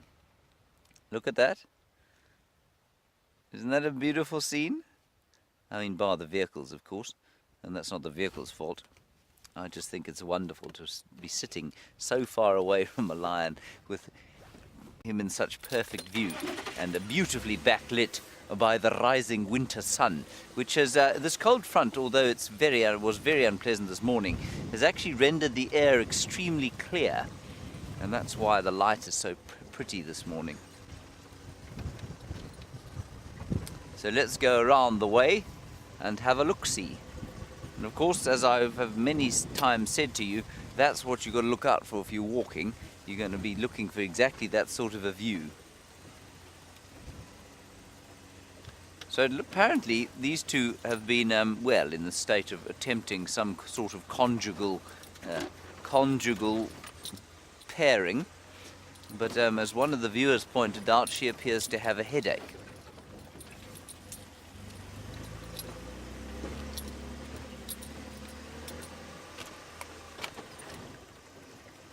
Affirmative.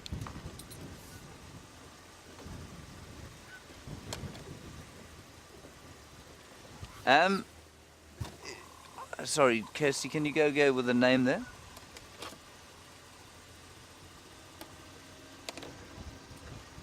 What was that, Brian? Iretus socks. Iretus socks. That is a very strange Twitter handle. Iretus socks. Oh, Iretus fox. It's equally strange, but a wonderful Twitter handle. Thank you for that, Iretus fox. You want to know, are there any popular misconceptions about lions and whether or not the relationship that the male and female lions have with their cubs? Iretus fox, I suppose the popular misconception would be that male lions are actually part of the pride and that they take part in the raising of the youngsters. And they don't actually at all, in any shape, way or form. They're not part of the pride.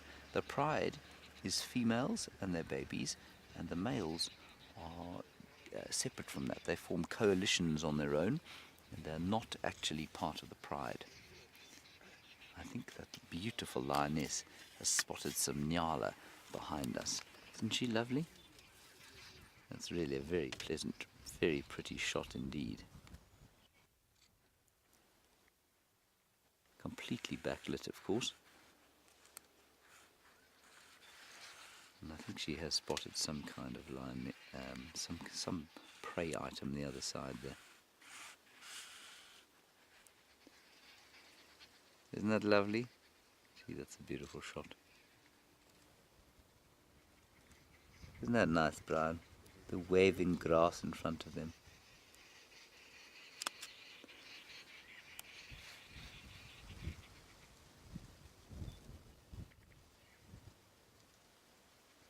Really stunning.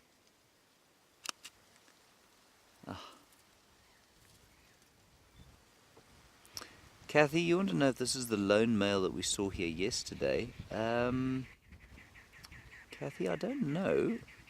If we go a bit closer, we can probably tell. He looks like he's quite blonde. The chap from yesterday was quite blonde. Oh, here we go. Yes, I would say it is the same one, Kathy. If you look at his tail, he's got that fairly sort of poor pom-pom on the back. And he's got that slight limp. Yeah, it's definitely him. Let's move quickly. Marvellous stuff. He's interested. She is clearly not. She's highly mobile. Is that a glove, Brian? It is. Oh, they're mating. They are mating. Her headache is over.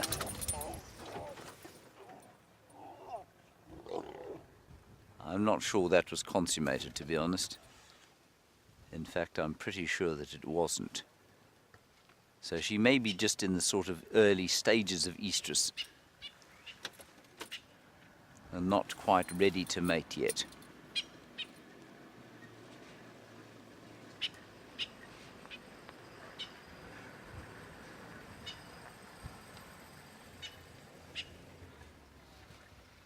You see, she's kind of growling at him, and now he's a bit confused.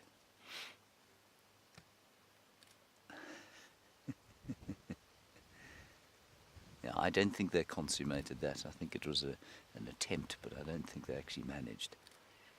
Because normally what she would do is then growl and flip around, and she absolutely didn't do that. Let's move a bit closer.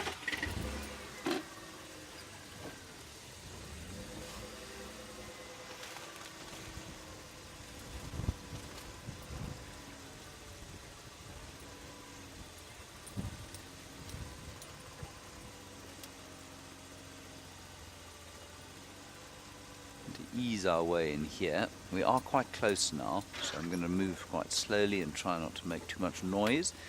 It's not going to affect them at all, I don't think. Ooh, that's Amber Eyes. That's who that is, everyone. That is she of the amber eyes. That is a brilliant, brilliant shot, isn't it? Now don't lie down. Ooh. Yeah, no, this is quite close. This is unbelievable. They are so close to us now, everyone.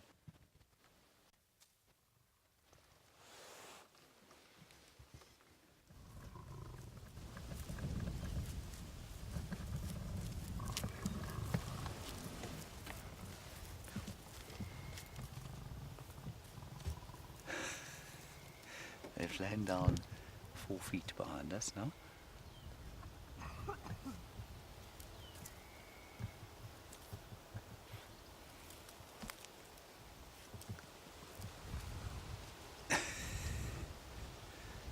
Well, we're going to have to move from here. Brian, hold on tight. Right. Or shall we wait here? That's actually quite a nice shot. You tell me when you're ready. We'll go around the other side of them. Yeah, let's go around. They're very close, very close. You can see that. That was fantastic. They walked straight towards us. Now, Amber Eyes and I, of course, have a very fond relationship. Maybe she was just sort of saying hi.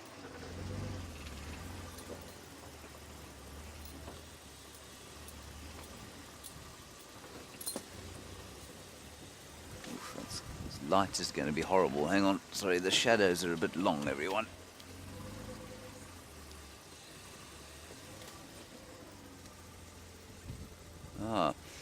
Now, viewers, you're all debating that this is Blondie and not Birmingham Boy number 3.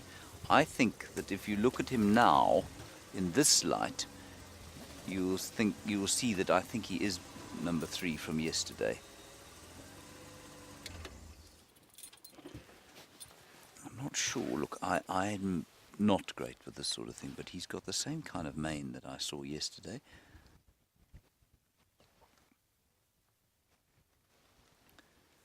So that's who I think that is.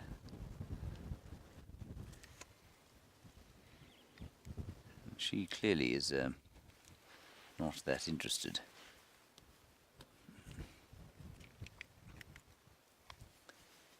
As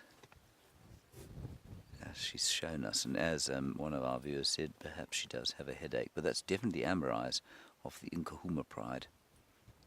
My favourite lioness.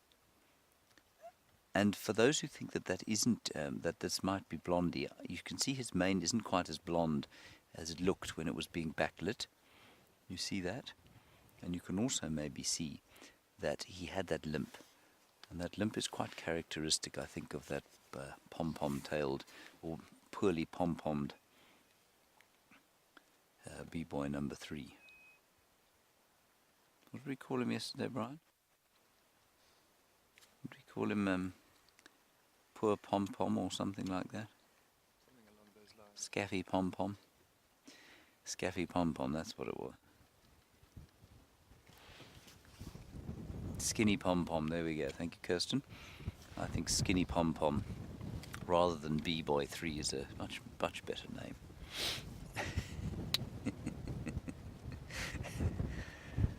Good afternoon. What's your name? Yeah, my name is Amber. Ah, hello, Amber. My name is Skinny Pom-Pom.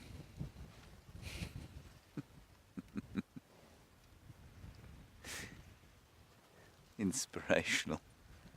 No wonder she's not keen on meeting.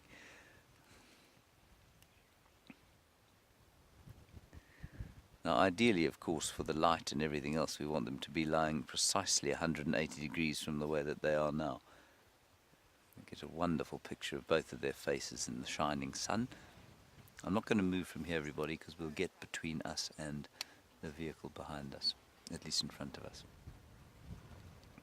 So let's just see what happens here. If Amber and Skinny Pom-Pom decide to consummate their morning meeting.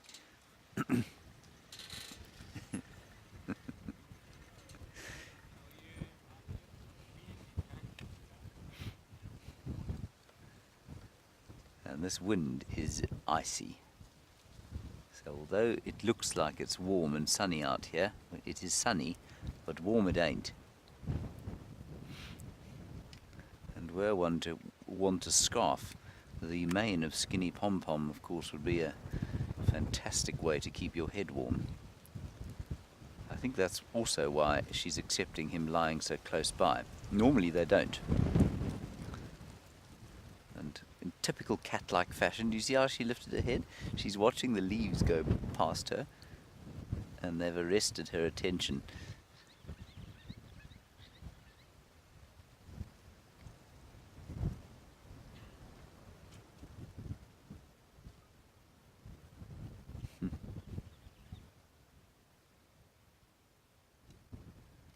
Very nice.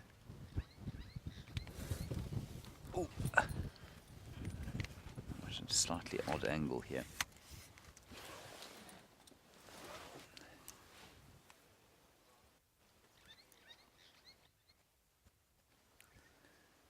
Paige in Tennessee, you say, does this Birmingham have mange? No, he doesn't have mange. There is one of them that has mange. I think it's number 2, if I'm not mistaken, but I might be mistaken. He's okay. He doesn't have the same mange on his belly that the other one does. Oh no, he looks absolutely fine to me. He's in, apart from that limp that he's got, he's in very good condition. Brian, wouldn't you say this is the same chap we were with yesterday? And their manes have got so much fuller in the last year. You know, it's almost exactly a year since they arrived here and chased the Matimbas to the koppies where we saw them. The koppie today, you saw it in Londolozi. You saw how far away that was. And it's almost a year since the Matimba 2 males were tossed out of this area by these 2 or these 4 marauding Birminghams. And their manes have filled out a lot. They're still not the biggest lions. They're not nearly the size of those Matimbas. But they're obviously filled with courage. Gee whiz, Brian, just look up there quickly. Look at those vultures coming over here.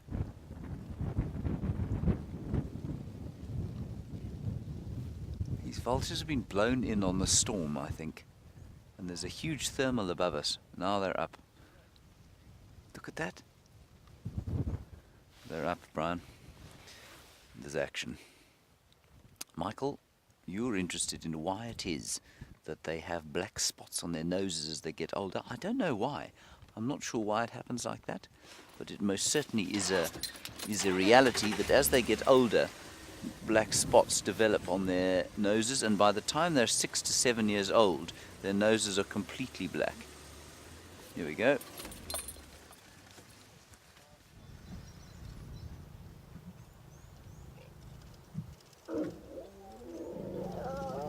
I don't think he's managing, to be honest.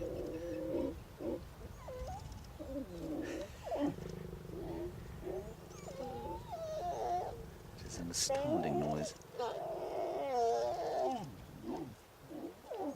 There we go. There's definitely some kind of contact there. There we go. Success.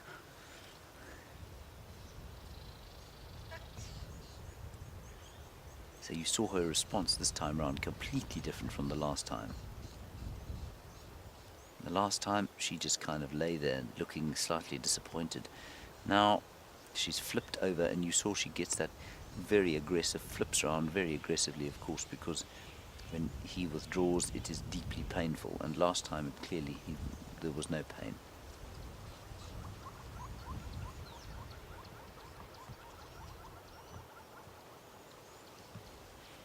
Marvellous. More cubs on the way, with any luck. Now, for those of you who have not watched cat mating before, this will go on for roughly 5 days, and they'll probably mate 3 times an hour or so for 5 days. Just let that sink in. 3 times an hour for 5 days.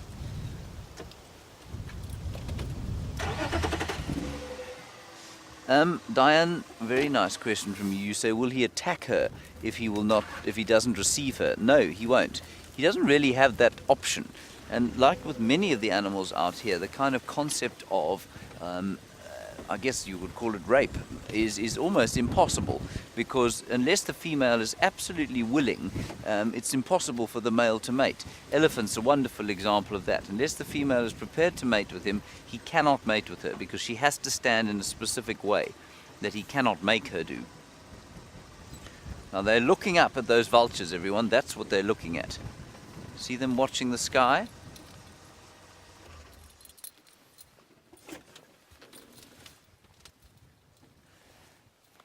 So he won't attack her, he'll just get more and more frustrated. And, you know, if she's not ready to mate, she won't go into estrus, she won't give off the scent of estrus, and so he won't become kind of interested. So when she goes into estrus, it obviously brings out a whole suite of hormones in his body that start to course through his body. And unless those hormones are just not there if she's not in estrus. So it's not like a male lion will come across a female and think, yes, I think we should mate now. It doesn't work like that. He only gets that kind of instinct when she is ready to mate.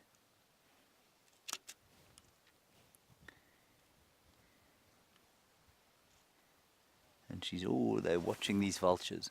And the vultures, I'm just looking now, they're right behind us, so we can't put the camera on them. But they found the thermal. That's why they were all flying towards that one place. There's a thermal rising above us, and that's why they went there. It's not that they were coming down onto a kill or something like that.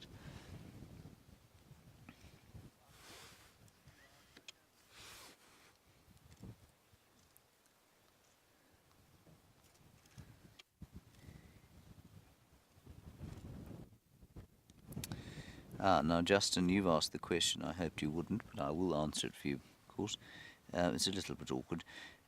You say, why is it so painful for her when he withdraws?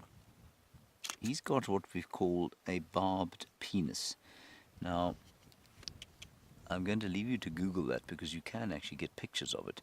But basically what it is it's a penis, obviously, and it's got these sort of back-facing spikes on the back of it, which means that when he's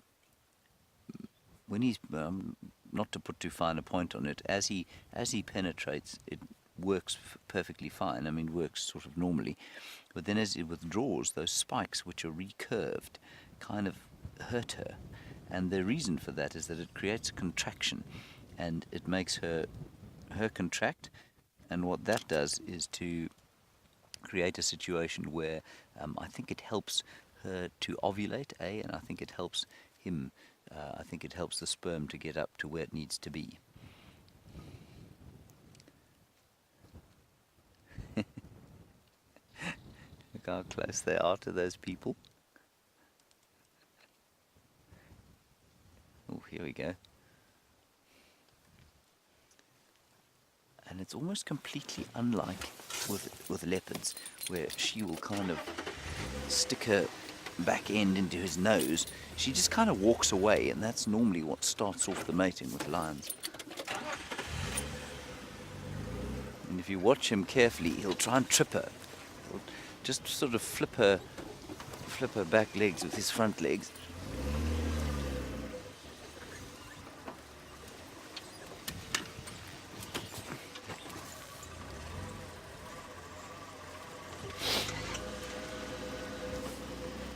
Let's drive on through here.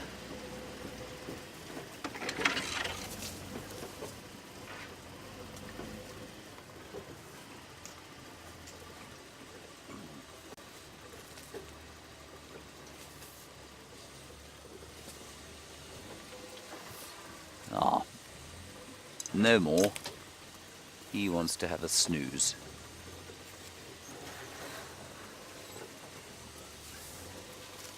Say when, Brian. Is that all right?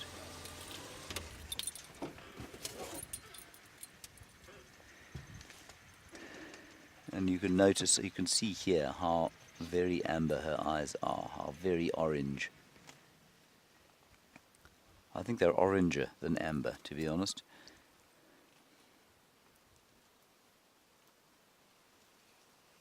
So do we have any consensus from the viewers? Is this, are we happy to call this Birmingham Boy 3 or Skinny Pom Pom as opposed to Blondie? Because you can see his mane ain't so blonde when it is backlit. Okay, good. Alright, thank you viewers. I believe you are happy with Birmingham Boy number 3, but as Kirsten says, not sure if you're happy with the name Skinny Pom Pom. What do you think, Brian? I like Skinny Pom. I think so. Especially when you look at the pom-pom on her tail, it's much more impressive than his. See her just gently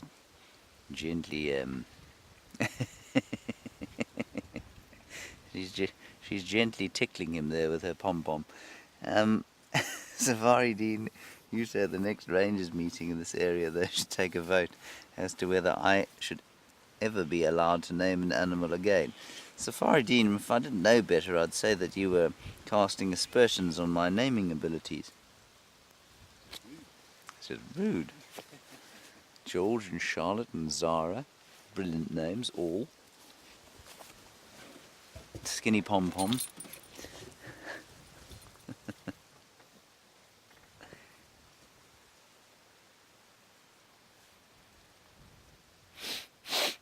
Alright, let's go across to Jamie for an update. We're going to stay with these lions for a little bit longer and see what they do. And a quick update for all of you from our side. We've left the hyenas for now. They didn't look like they were going to be stirring anytime soon. And I thought I'd just come through and check the den site on Gallagher Shortcut. Unfortunately, I think the lure of the buffalo proved too much and nobody's home at the moment. But judging by the tracks, the number of tracks, the different sizes of the different tracks, I have a feeling that the whole clan has decided to move back to the Gallagher Shortcut den. Not 100% sure, but we'll have to just wait and see. Perhaps this afternoon we'll pay them a quick visit. But for now, we're extending our search a little bit further afield. The sun has come out, and I don't know about you, Dave, but I'm seriously appreciating the raise in temperature that it has brought with it. I almost want to go and find somewhere to park and just bask in its lovely light. The one thing I've noticed on my rounds while I've been checking the northern boundary and the hyena den is there are lioness tracks absolutely everywhere. Going this way, going that way, going up and down. I'm trying to account for all of the lionesses. So Amber Eyes is mating with I know you said with James. I mean, mating with the male while James is there. The other two lionesses are on the buffalo kill. One has got cubs in Torchwood, so she's probably around there looking after them. We're missing one. She could, of course, be mating somewhere. The guides just haven't found her. I wonder if she's not hidden away somewhere in here. Trying to work out which one it could possibly be.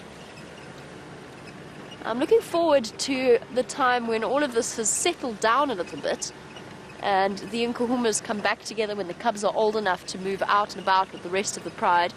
I am very much looking forward to seeing the Nkuhuma ladies reunited once again with a new supplement of little babies keeping them company. I think that would be wonderful. It is going to be wonderful.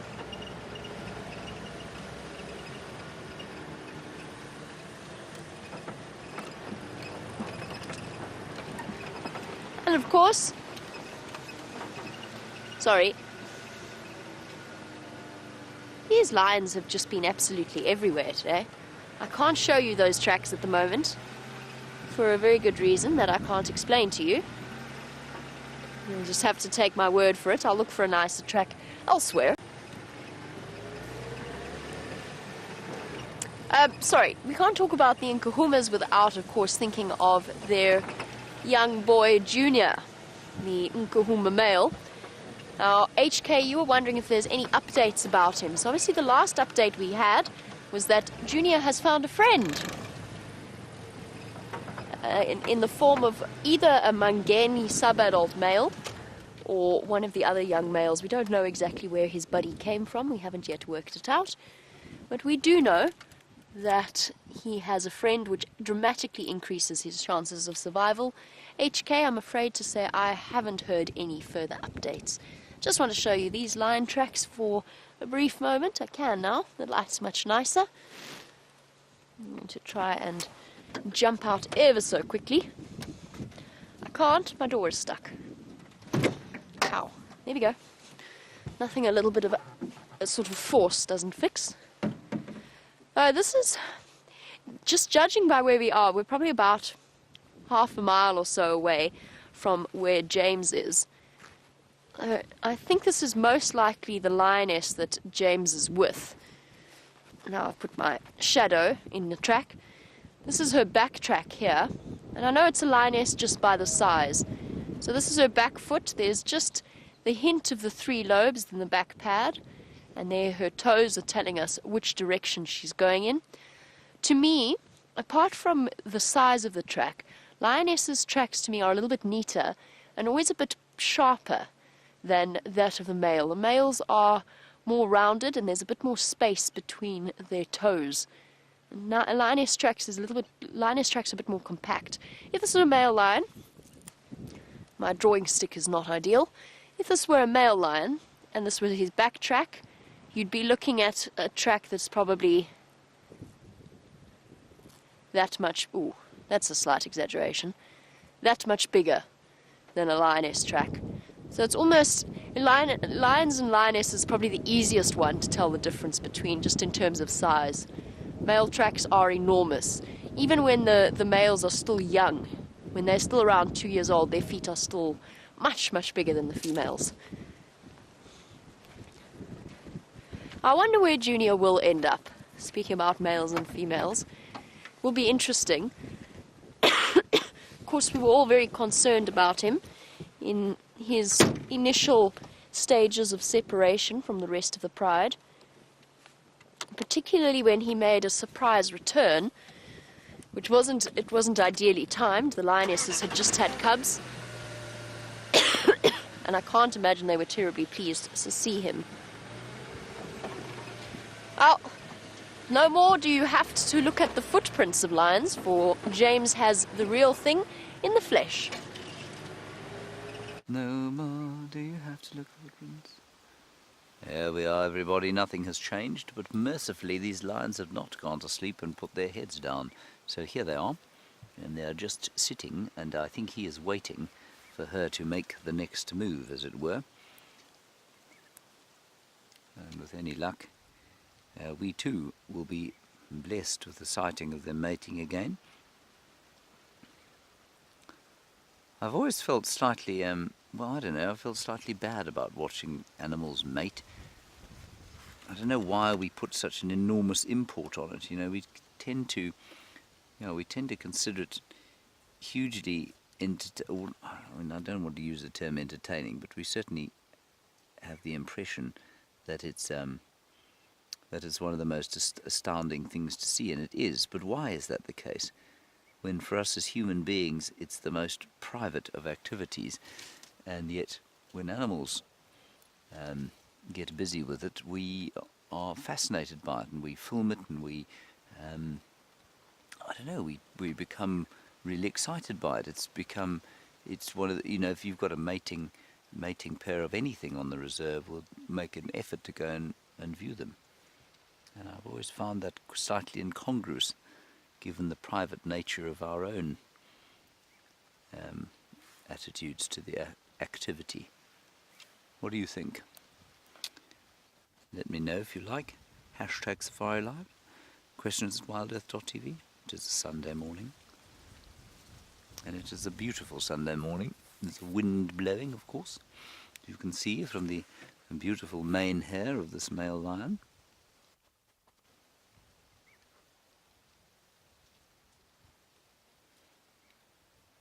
And the weather is beautifully clear now, of course, because this cold front has come through here.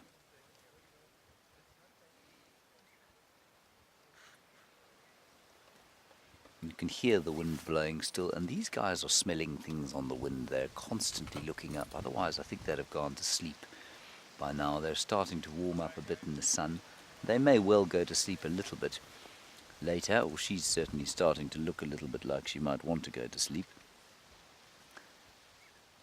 And he will drop off. If she doesn't move from here, he'll nod off, I'm pretty sure. But I think she's coming into estrus. If she isn't in estrus, she's certainly coming into estrus. Oh, nice big yawn.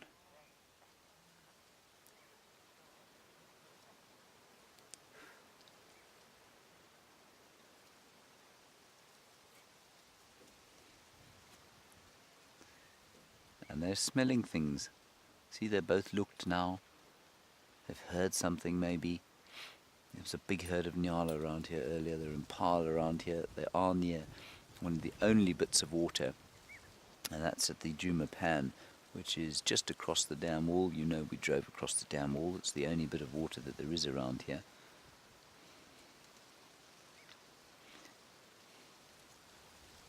There, she's nodded off, and that will be his cue to nod off as well.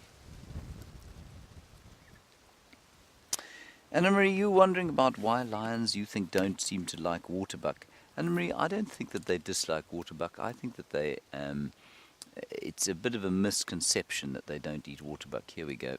You see how he will move now? Just because she's thought about standing up.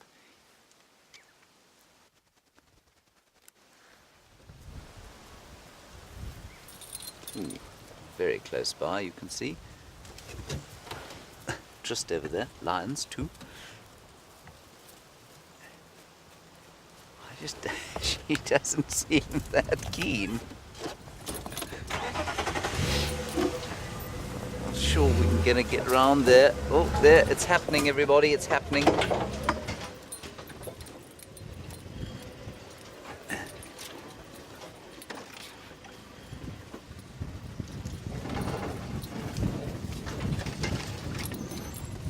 Sorry.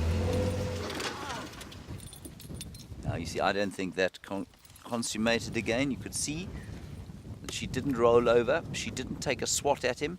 Although she is rolling around a little bit now. That's generally indicative that there was a success. So maybe that was a semi-success. But certainly not like the second time we watched it.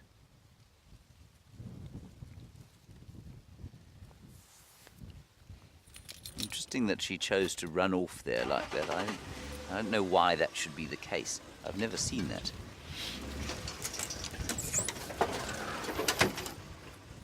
One does love strychnos.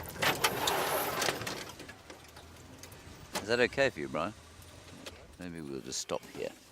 rather than create consternation in the strychnos bushes.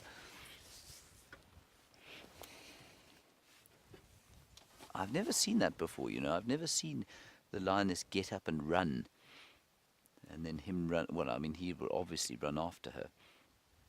But again, if she wasn't in estrus, if she wasn't giving off the pheromones that indicate she's ready to mate, he wouldn't bother with that, unless there was food in the offing. So there are only two reasons a male lion wants to be with the females. One is food, and the other is to mate. Otherwise, you seldom see them together in this area. Very often, you'll find, most often, unless there's food or mating going on, the males will be on their own, patrolling their territory, and the females will be on their own.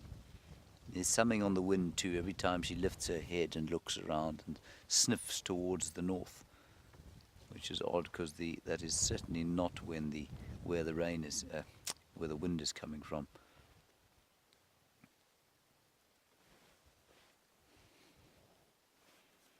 Amazing Sunday morning activities. You can see how white the light is now, because the sky is completely clear. And those clouds of the morning have blown off. And I think we're in for a chilly but clear day.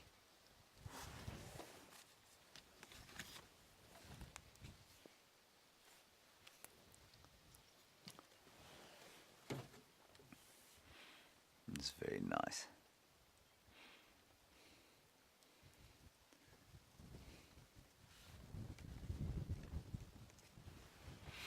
Now Chitra, you're in India and you're wondering about whether the mane of the lion is thicker in summer or in winter. Chitra, no, it doesn't change. It just gets fuller and fuller the older they get. But it certainly doesn't get thinner during the summer months. And while it looks like a pretty good scarf to have around your face at this time of the year, I imagine in summer they must get very hot. Maybe it does thin slightly, but I don't think so. I can't think of a lion that I've seen during the summertime that I think, oh yeah, no, he's definitely much, he's got a much thinner mane. And also, their fur doesn't seem to look like it gets much longer. Certainly it does with the impala and the waterbuck and the nyala. They tend to get a bit fluffier during the winter months.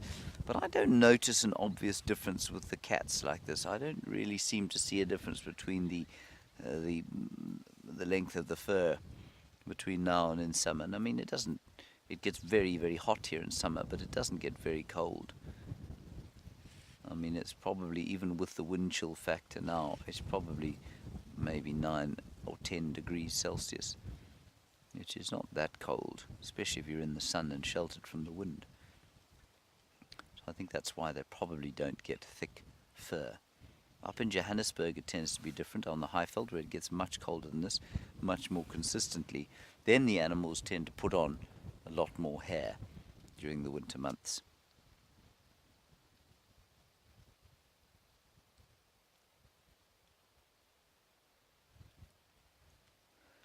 And Justin, nice question from you about the male lion and his mane, and how you want to know how long it can get. Justin, a male lion's mane, it really depends on where the animal is from and what his genetics are. So if you Google a picture of a Barbary lion, for example, a Barbary lion has got hair almost all the way down his back, all the way down his front, to his underbelly. And so that's the lion that's got the biggest mane. Now that's, in theory, lions from the Atlas Mountains. I think much like with white lions, they've been kind of inbred in captivity, and that's probably why their manes are so full. They've been selectively bred for those very full manes. But yes, they did occur in the wild up in the Atlas Mountains of northern Africa. That was the Barbary lion. Out here, their manes get, basically, they can get quite a lot longer than that. And I mean, the oldest lion I've seen around here was about 16, he was. And his hair was so long, it didn't cover much more of his body than it does on that lion that you're looking at now. But it got longer, and it lay down on his back, on his neck. So if you can see it now, you can see it basically stands up because it's not that long. But when it gets really long, it'll kind of fold on either side, and it actually looks like somebody's combed it into a parting. So that's the sort of lengths of mane that you get. And of course, a lion's mane is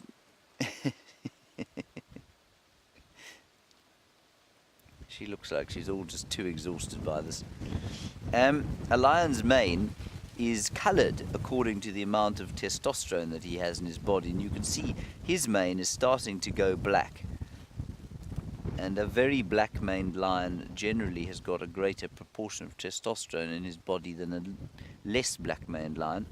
And of course Ginger and Hairy Belly, which were the two Matimba males, and whoever named them, I think, well, I mean, surely Skinny Pom-Pom's not much worse than that.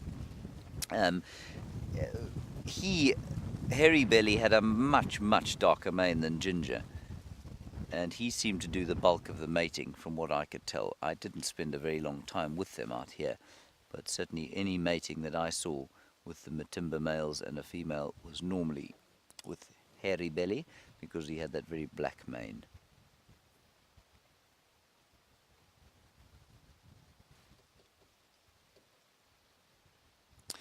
Now, Max Mum, nice question from you about, I mean, it's particularly pertinent to a coalition of 4 males. You say, what are the chances of another male taking over the mating?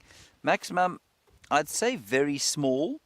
It's very unlikely that it would happen that another male would come in here and sort of take over. But I don't think it's impossible.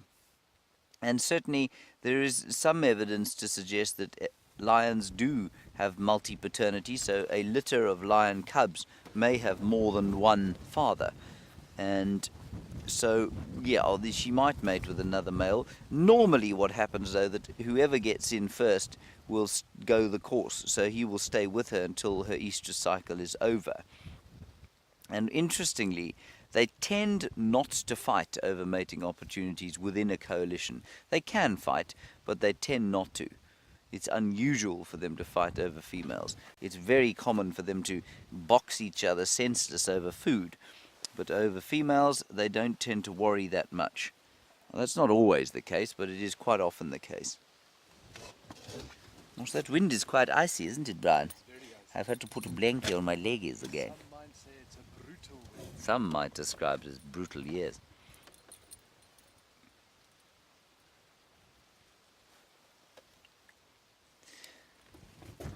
Felicity, you're in New Zealand. Tell us where in New Zealand next time. It'd be lovely to know whereabouts in New Zealand you're from.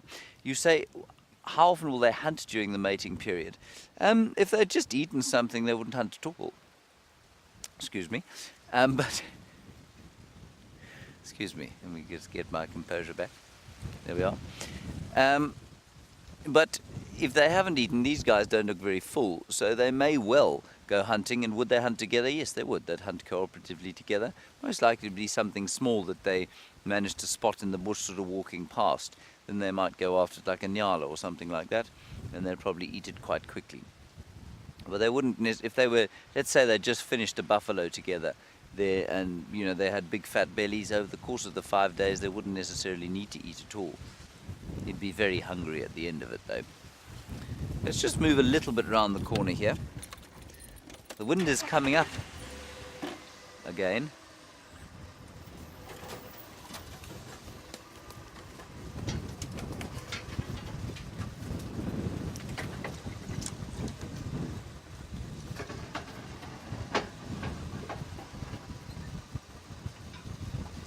Alright, we're going to wait with these lions and see if they mate again. While we do that, let's go back across to Jamie Patterson and find out where she's headed. Jamie is at Buffelshoek Dam and mercifully moving forward. I have a horrible feeling. You know, when you push a clutch into a vehicle and you start the engine, it shouldn't jump forward when you do that.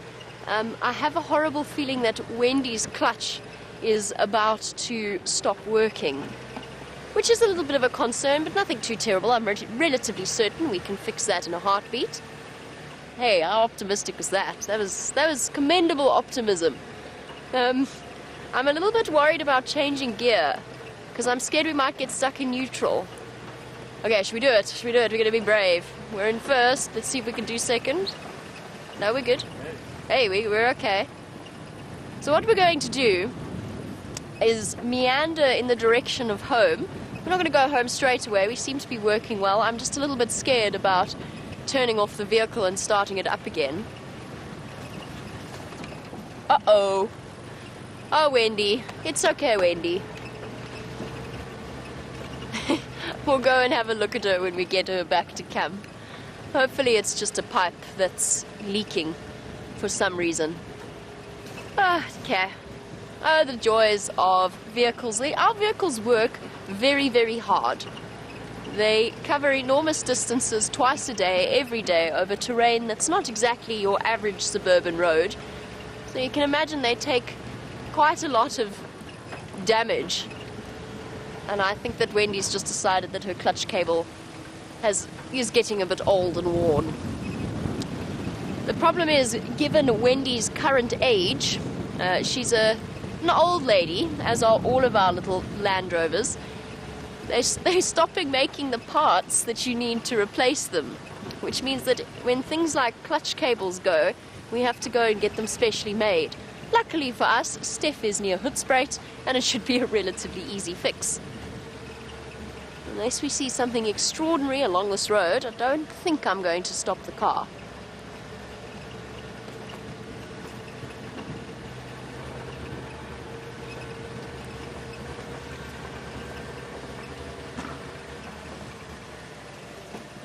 Just trying to gauge. I think we're okay.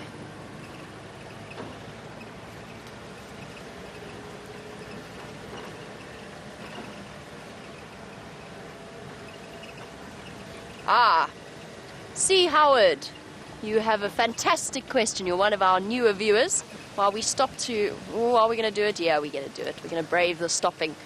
See, Howard is wondering, as our newer viewer, how on earth we are live streaming this from the middle of the African bush. It's one of those incredible things that still boggles my mind, and unfortunately, see, Howard, I'm probably the wrong person to ask because my grasp of the way in which these things function is relatively limited. So what happens is Dave does some magic camera work, he's sitting on the back, and then some machinery does some work in the middle of the car, behind, sort of at the back where all the fans are, and I don't go because I am not technically minded. And that somehow bounces a signal up through a big antenna that sits on the back of our vehicle. While our buffalo, since our buffalo are hidden from view, perhaps, can we get a view of our antenna, Dave? There we go. Dave's going to give you a behind-the-scenes look. There you go. So that broadcasts it up towards towers in various places. They're our repeaters, and the repeater bounces it back to the final control, which then somehow does something magic, sends our picture flying into the sky, and it goes to a satellite, I believe, in London, which then bounces it back across the entire world. So there you go. That was the most technologically clued-up explanation of how on earth we broadcast from the middle of the African bush. I think it's incredible that people can watch what is happening right now with probably about I don't know what the delay is exactly, maybe about 2 seconds. But it's like watching a live sports game, except even better, it's a safari in the middle with all of these incredible animals happening right here and right now. And what's so cool about it is because it's live and it's immediate, you can ask questions about what's happening in front of you, which is probably the most magical part because you can actually be on safari with us. And of course, because it's live, there's no second takes, there's no editing. We can't make anything up or twist things to suit a story that we've written. The animals write the story for us. They are the stars of the show. And we just try and do our best to either find them, bring their stories to you, tell you a little bit about them, and then hopefully be able to interpret what they're up to. There's no making things up here. Ready for this, everybody? Let's not do the jump forward. Okay, we're okay. I think maybe we just had a bit of an airlock. Perhaps that was it. Because the clutch seems to be functioning perfectly now. Okay. Wonderful.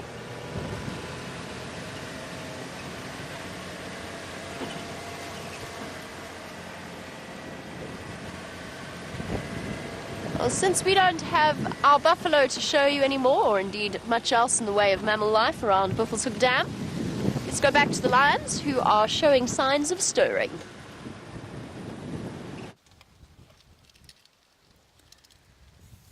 They were showing signs of stirring, everybody, but the years seem to be over those stirrings, and now they've gone back to sleep. The male stood up, stretched, lay down, opened his eyes, and went back to sleep. Now, we've got a little bit of debate, apparently, over whether this is Skinny Pom Pom or it is Blondie. I'll tell you how we would be able to tell is if I had any pictures that I had from yesterday, but I think I took them all off my camera yesterday. But they will be at home, because you see those very obvious scars that he's got under his eye there. That would be very indicative. So I'll go and have a look when I get home and see whether those scars that we can see under his right eye are in fact there from yesterday or not. My instinct is that this is the same lion.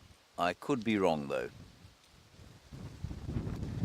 I just think because of the limp, the skinny pom-pom, and the sort of blackening mane on the top there, that he is most likely the male we saw yesterday. I don't know where she's come from, so I haven't seen her for a while, but the Nkahuma pride is in a state of real flux at the moment. And I can't wait to see the cubs from the one on Torchwood. I think she's moved from there, so she might be around Buffelshoek Dam.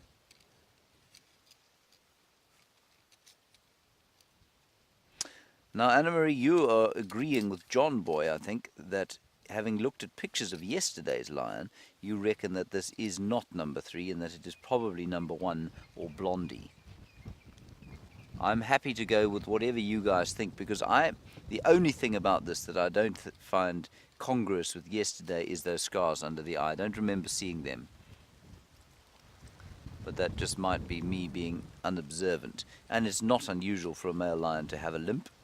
That does happen quite a lot. So they could very easily be injured.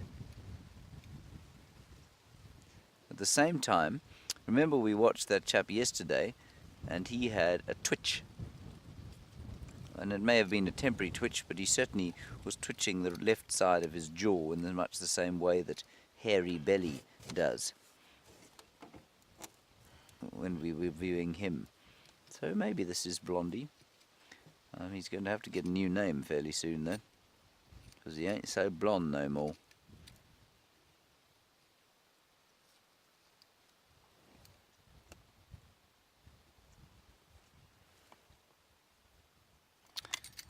A very nice question from Tammy in Seattle. You say, has Amber Eyes ever had cubs?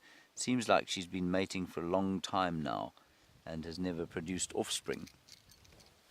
Tammy, I think that's a really good point, and I don't know the answer to it. I don't know if she's ever had cubs before. I really couldn't tell you. Yeah, who knows? And she does. I don't think this is the first time I've seen her mate either. So maybe there's an issue there, I don't know. But I haven't known her for long enough to know if she had cubs. And whether or not those 2 youngsters who were eventually killed, certainly one youngster that was killed by the Birmingham boys on their arrival, it was a sort of yearling, and whether that lioness, that young lioness, was at any stage or was born to Amber Eyes, I don't know.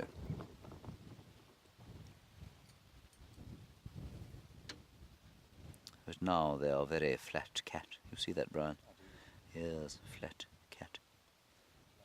The flattest kind of cats. So I think we'll sit with them another 10 minutes or so, and then we might move on and see what else we can see. I might do one more pass past where those cubbies of the Great Queen might be. If she has killed, she'll come back and fetch them, and unfortunately she's gone south, so if she does kill, it's going to be to the south of the boundary, most probably, which is very distressing because we've had such a good run with those cubs. I think we've had them 4 or 5 days in a row. It's been really spectacular.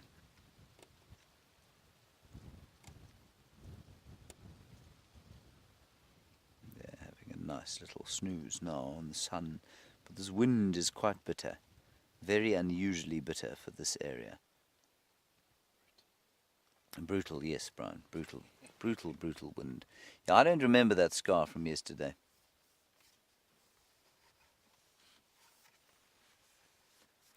Michael, a good question from you about whether the timing of the cubs, and you say, don't lionesses normally have cubs at the same time? And why aren't these ones doing the same thing? Michael, they don't always. They do sort of try and time it, but it's not unusual to find a pride with 3 or 4 different ages. I think it's more coincidence that it happens, that they have their cubs together, and that coincidence is brought about by the fact that when a male coalition takes over an area, what happens is that the females will come into estrus round about the same time.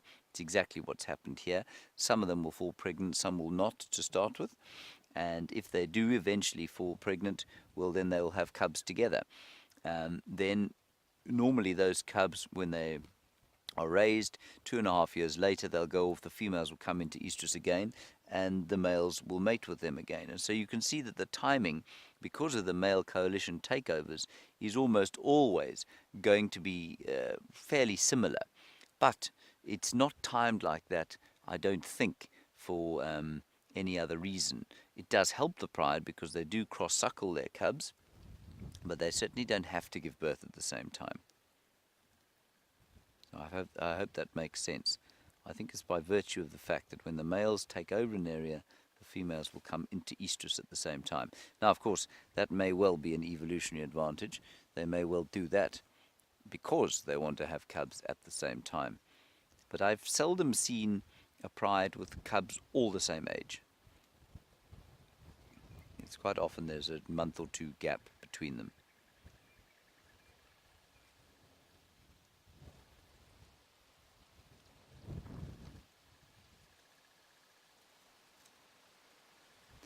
Hello, Heidi in Kempton Park. Kempton Park, everybody, is in Johannesburg. Nice to have you with us, Heidi. I bet if it's this windy and cold here, I can only imagine what it's like there. Probably crystalline clear, driving, biting wind, and you're definitely inside huddling, I bet. Heidi, you want to know, do they mate at night as well? Yes, absolutely they do. They'll mate all the time, except when they're sleeping, of course. And in this case, I think this snooze is going to last quite a long time. So we'll give them another 5 minutes and then we'll move on from here and see what else we can find for the last half hour. And while we're sitting here, just to remind you, it is of course Kirsten's birthday, but it's also Rebecca's birthday, if you can believe it.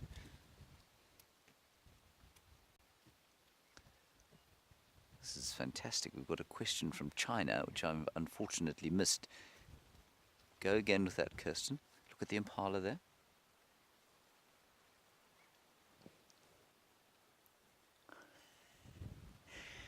And the question from Cheating in China is, are there lion whisperers on this safari? Brian, are you a lion whisperer? No. Cheating? No, we don't have lion whisperers at all on safari. We have trackers, and the trackers will go out on foot and they will follow the tracks of the lions. And sometimes we do the same thing and we follow the lions, and that's how we find them. But there are also lots of vehicles out. There's a beautiful impala which the lions have failed to notice, and the impala have failed to notice the lions as well. So Cheating, there are lots of vehicles around, and so that's how we find the animals here. We don't whisper to them. I've met one woman who claims to be a big cat whisperer, and it's a very rare skill, I suppose. And so we don't have any here. Brian, have you ever met a lion whisperer? No, I've never even tried whispering to lions. Well, you should try. Perhaps not right now. No. Yeah. Let's try it off air in case it has an adverse effect and they run away. It's lovely to hear from you, Cheating in China. Please keep talking to us and please keep watching. It's great to have you watching all the way from the Far East.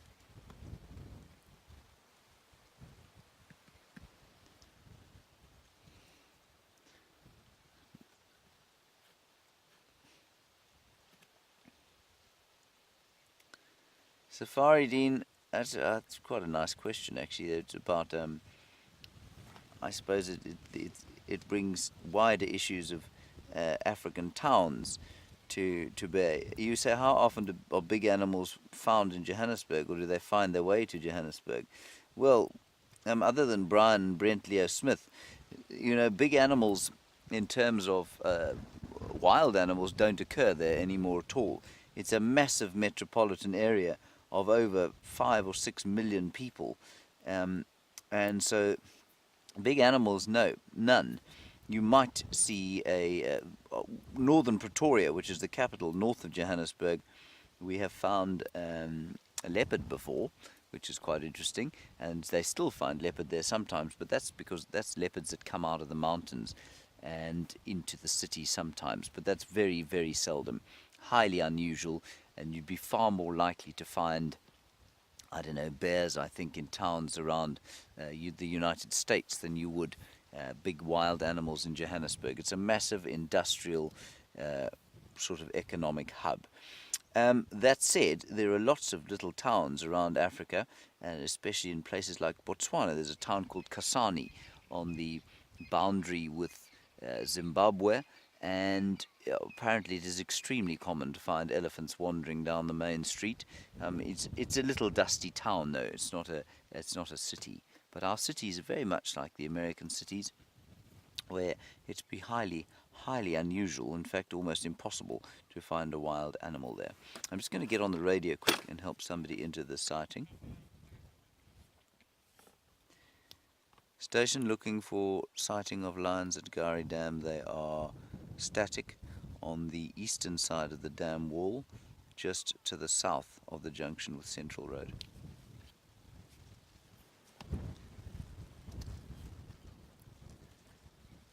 And you can see his nose starting to change colour. Oh, and he's now so bored, he's going to turn the other way. All right, we're going to leave this position, I think, and while we do that, let's head across to Jamie and get an update from her. We might pop back just at the very end of the drive, but let's go and see if we can't find an elephant or two around the corner. I think James and I are sort of very much on the same page. I've also been looking for elephants. There are tracks everywhere, but they appear to be hiding for now. I have an update for you that's actually very, very exciting news, and I'm keeping my fingers crossed. Apparently, I was chatting to Taxon, and Aubrey found a very exciting set of tracks. Now, Aubrey and Taxon, of course, know this area like the back of their hands, which is also an expression I don't really get, because I don't know about you, but I haven't spent all that much time studying the back of my hands. But anyway, they know this area and they know the animals incredibly well. And Aubrey thinks that the Nkuhuma lioness with the cubs that was on Torchwood has moved them into the drainage line system around Nyala Road North and Gwari Pan Road. Those of you who are a little bit more familiar with the geography of the area will know what I mean. For those of you who are not, that's good news, because we can drive there. And at that age, I did say that they're going to start moving about now. They must be close to 6 weeks old. She's going to be, bless you, Dave. She's going to be starting to introduce them to the rest of the pride and bringing them with her rather than leaving them, whoa, behind. There's a tree in the road. That tree was not there when I last drove this road.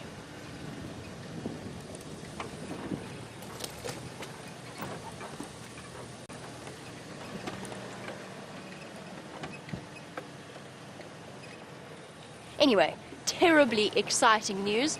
Somebody's sitting on their game drive mic, which is why I went suddenly slack-jawed there with a lack of concentration, because there's a conversation happening that is definitely not intentionally broadcast over the game drive comms. Somebody's sitting on their radio, which happens every now and again. We've all done it. But exciting stuff. Prospect of lion cubs is awesome. Now, Kathy, while we have a look at our Nyala, you would like to know... Ooh, let's go forward a little bit. Where are you, little guys? Oh, hidden. Hidden away. Kathy's asked a behind-the-scenes question while we're talking about the Game Drive channel. She wants to know what happens at Rangers meeting. Every single Rangers meeting that I've ever been to, Kathy, one point of conversation is Game Drive comms and the etiquette thereof, trying not to clog up the radio waves with excessive chatter, especially for us because we've got several voices in our ear at one time that we can't afford to not listen to. So having people talk about cricket scores and such like, it's always a bit tricky to tune out. Then there's a conversation about off-roading. That always happens as well. Invariably somebody's driven over a tambuti tree somewhere. And it's just making sure that everybody's on the same page and connecting. A chance to air praise and grievances wherever necessary. Oh, lovely girl. So beautifully hidden behind the trees. They just look so gorgeous in this morning light, looking at us. It's alright. We're not scary. Shame. They've also been struggling due to the wind, making everything more nervous. And then, Kathy, things like naming cubs, and who gets to name them, and what the decision may be. There is probably the best shot of an Inyala you will ever see. Beautiful. If you look really carefully, you can see one eye. She framed herself very nicely behind the tree.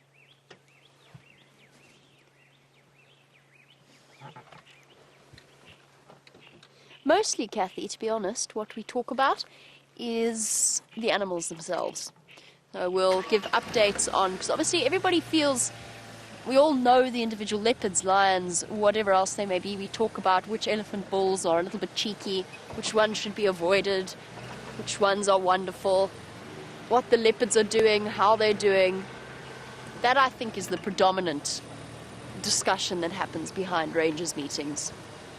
Behind closed doors.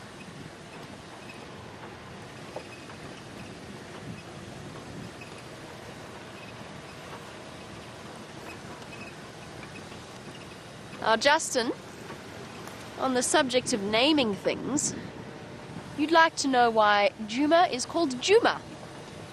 Now, in theory, Djuma is the call of the lion. You can chat a little bit to James, perhaps ask him the same question, Justin, and see what his response to that is. I've heard other things about what Djuma actually means, and it's somebody's told me, whether or not this is true, is that it actually is the contact call between a mother and her cubs. That very soft, low Djuma. I like that idea. So it's either way it is related to lions, it is the call of the lion. And it's an interesting little aspect of the history of this area, that on Cheetah Plains there's a Djuma Dam, because of course Cheetah Plains was owned by the original, or the owners of Djuma, the now owners of Djuma. So it is clearly a word that had a very special connotation for them all.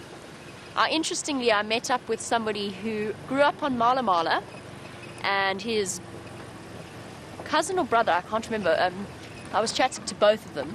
He grew up on Cheetah Plains when it was still Djuma, and this was before this whole section where we are driving around now was included in the whole of the Sabi sand. And they described how they used to walk through where we are now to go and get stuff from the shops at the township Dixie. Right, we're going to look for more mammal species. In the meantime, James has found one for you.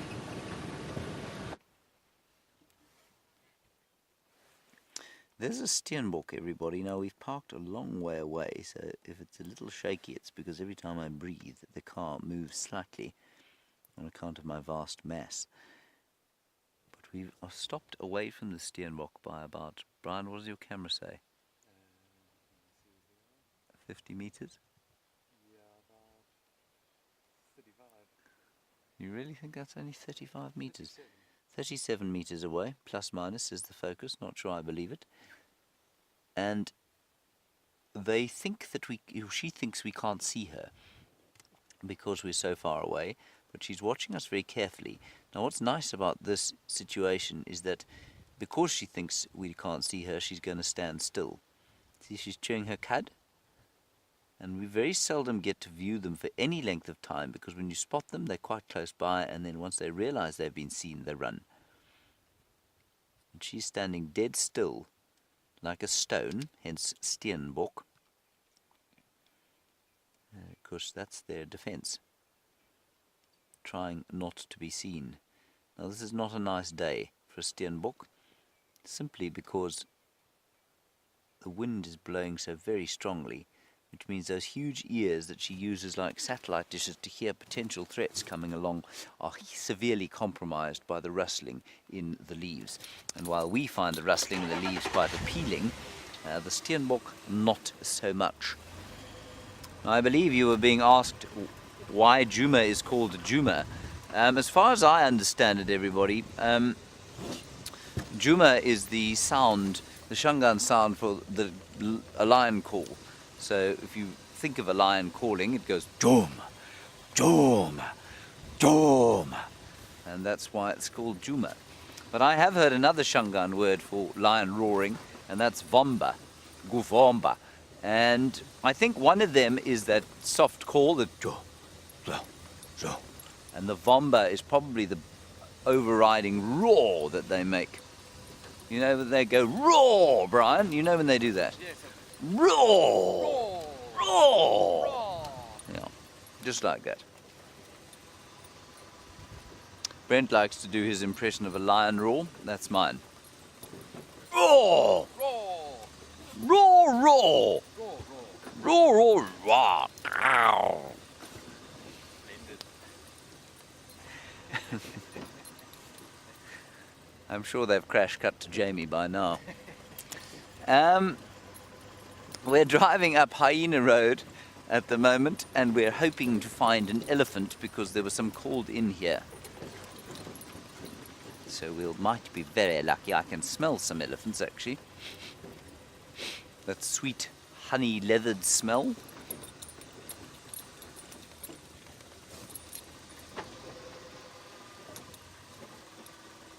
Ooh. This is one of those great questions that I'm unable to answer. Robin, you say, why is it that elephants go into must while no other mammal goes into must or into a state like must? Robin, it's such an obvious question that I'm astounded I've never thought of it. And it's such a good question, and I don't know the answer. First of all, I don't think they are the only animals. I think that you will find there are various mammal species, not many, where the males go into some kind of heightened testosterone level and they go and they look for females to mate with. Why would they do that? Why would they go into must as opposed to just like most other mammals just mate with a female when she's ready to mate? I don't know. Robin, I'm going to say it's got something to do with their vast size and the fact that when they are, that to maintain perhaps, here we go, this is a wild guess, to maintain the levels of testosterone needed to keep them perhaps to make the amount of sperm and that they need to, perhaps it's energy inefficient for them to maintain those hormonal levels all the time. And perhaps also, it might be a little bit of a peacock's tail situation. Now, I know that sounds ridiculous when you think about a big mammal, but when a peacock's tail has got absolutely zero evolutionary advantage, but to help him mate. So it's an example of what we call sexual selection. And so the peacock with the biggest tail is the one that is going to mate. Or the most impressive tail is the one that's going to be selected most likely by a peahen.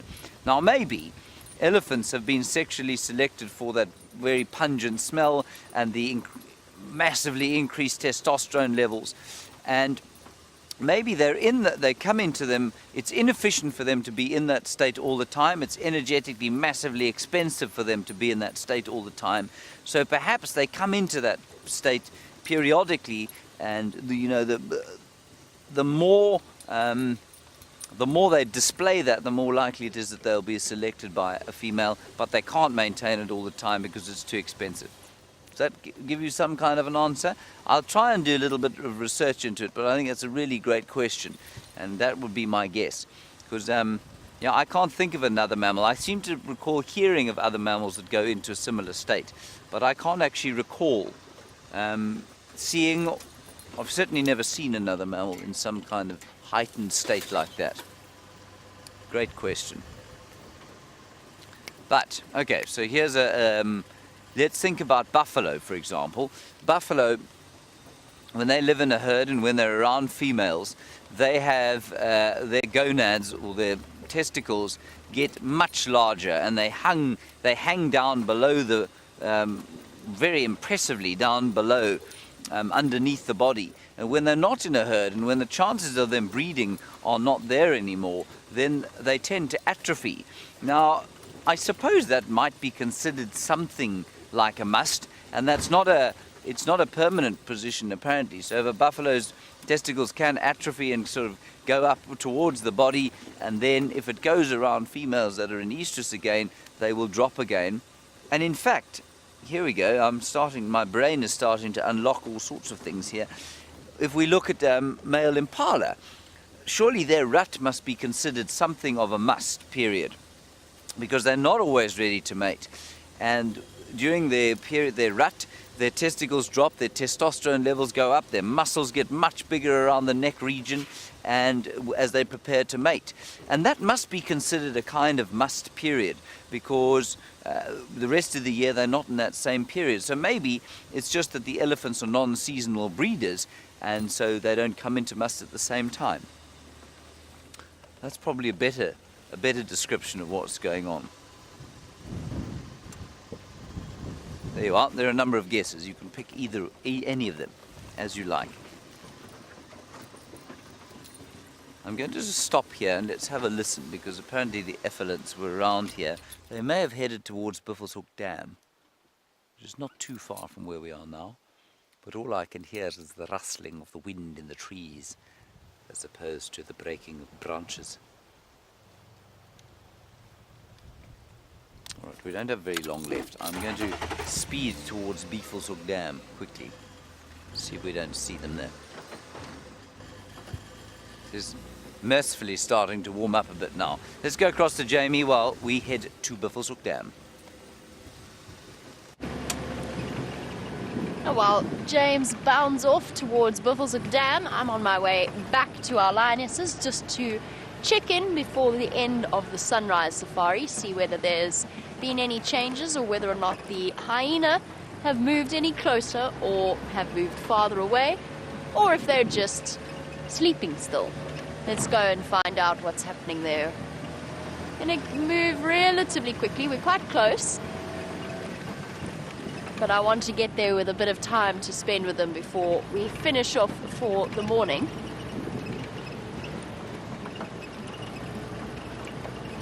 And I think we might be really lucky, we might have them all to ourselves. I'm still really excited about the prospect of these cubs.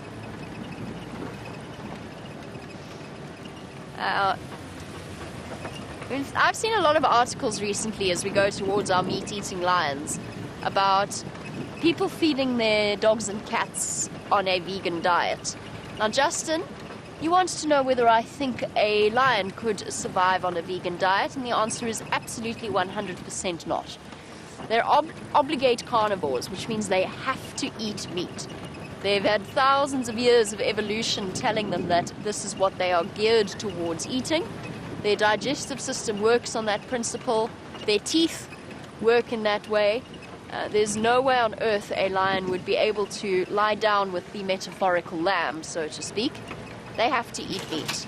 It is just the way of things.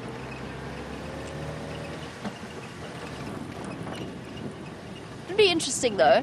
I imagine that the vegan lion would be teased by all of his friends about his life choices. But no, there's no way on earth.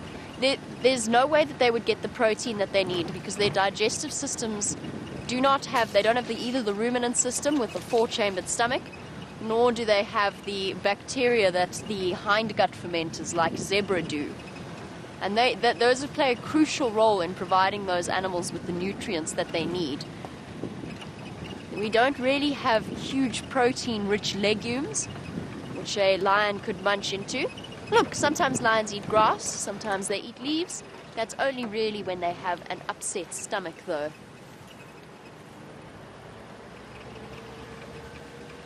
Okay.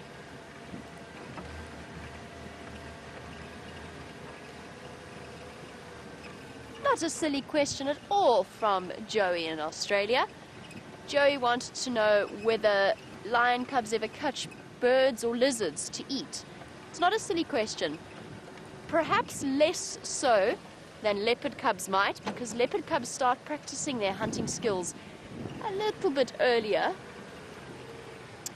than lion cubs do.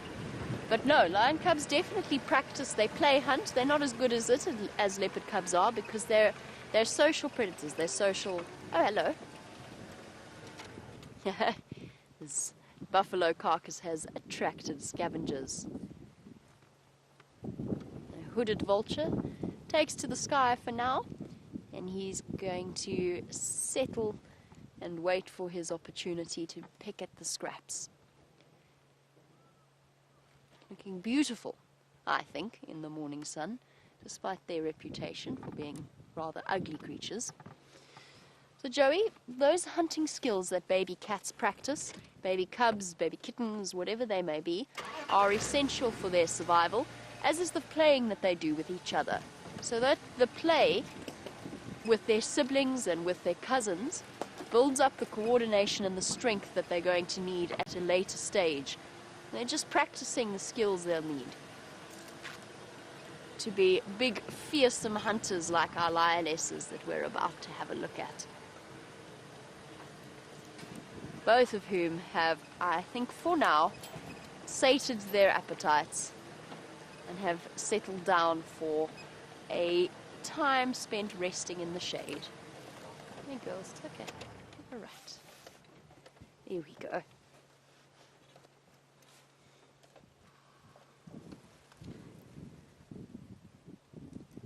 Panting away.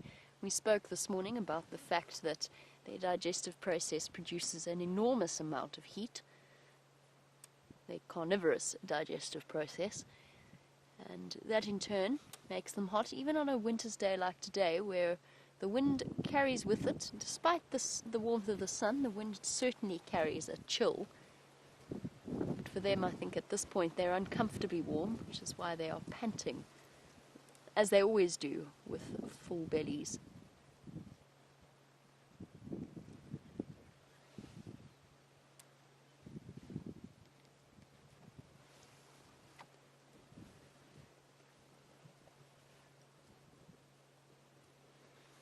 A fantastic observation while we sit and watch our lions on a Sunday morning that has been very much lion-filled, I would say.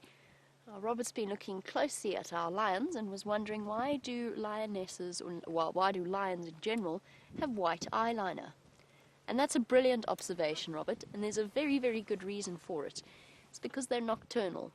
So what that white does, in addition to the very, very refined tapetum lucidum, the reflective layer at the back of the eye, what that does is that enhances ambient light. So it reflects back, catches any light that might be hitting the eye at an odd angle, and it bounces it back towards the retina itself.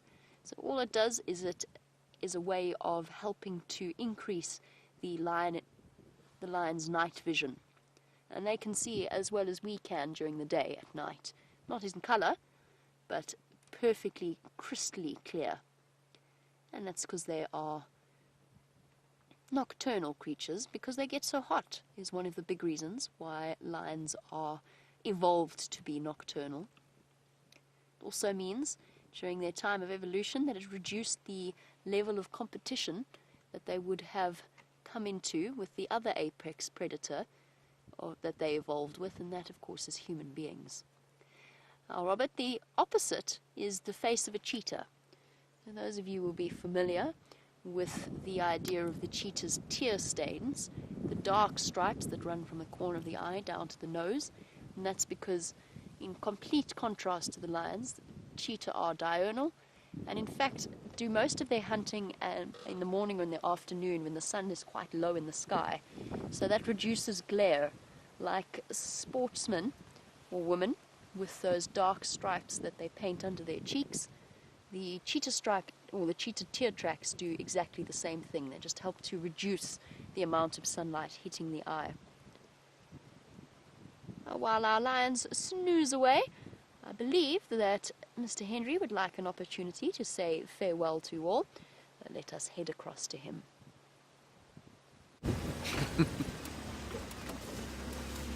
Okay, bye. Obviously that wasn't my goodbye greeting. That would be very rude indeed. And I'd be in a lot of trouble if I said that as my goodbye. I'm going to just go quickly past where the mating lions are. If there's any action there, then you'll come back to me, I think. But otherwise, it's been a lovely drive this morning. Very cold, lovely scenery, lovely impalas we had. And so I must just thank you all for your questions and comments. It's been a real joy to have you with us. Thank you, Brian, for your efforts. And now, of course, we will sing happy birthday to Rebecca and Kirsten. Would you like to lay down a beat? Okay, yes, here we go.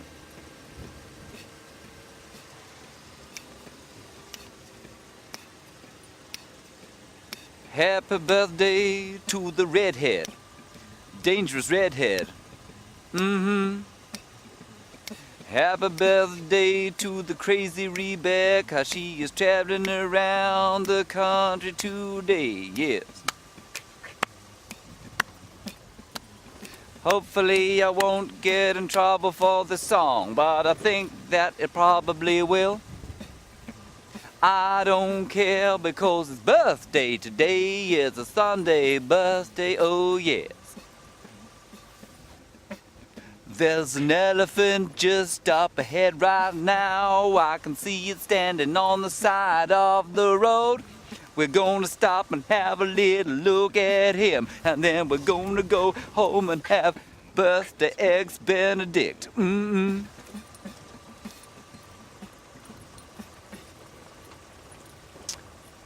That's embarrassing. Okay, well there are some elephants, and we'll let Kirsten.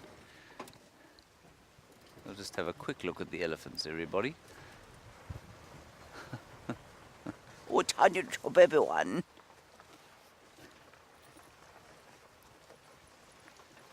I just want to check. No, it's not. I thought maybe it was that herd that had the bull looking after them that we saw yesterday. But it isn't. It's a small herd of 5. Let's just give them a little bit of space. They're a little bit nervous, especially with the wind.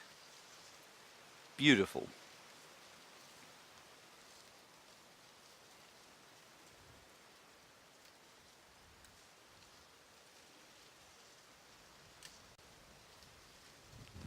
Righty, there it is. Okay, everyone, thanks very much. We'll see you later at 3 o'clock. I'm probably going to be on foot, I hope, this afternoon. Until then, stay safe and happy where you are, and wish happy birthday to Rebecca and Kirsten. And bye-bye. I hear that you've been treated to a world-class James Hendry song. I'm not going to sing Happy Birthday, and that's because I actually quite like Rebecca and Kirsty. I'm quite fond of them, and I don't really want to subject them or you to what would ultimately be a most horrifying experience. Well, I think our lions have decided what they're going to be doing for the day. A lazy Sunday lies ahead. Plenty of time resting in the shade, and every now and again lifting their head up to make sure that the hyenas remember that they are there and that they are in fact paying attention. I don't think we're going to see any dramatic predator interaction while we're away. I think that the hyenas are just going to wait patiently for their opportunity to come and pick up the scraps of this lion kill. And hopefully, in fact I'm going to say definitely, our lionesses will be around for us this afternoon in a couple of hours for the sunset safari, probably in exactly the same position they're in now. Thank you to Dave for his fantastic camera work as always, and thank you to all of you across the world watching and joining us in asking questions and passing your comments. Hope you have a fantastic day until we see you again in a few short hours. Most importantly, thank you to the lovely ladies in Final Control, and happy birthday to Kirsty. Bye everyone, we'll see you later.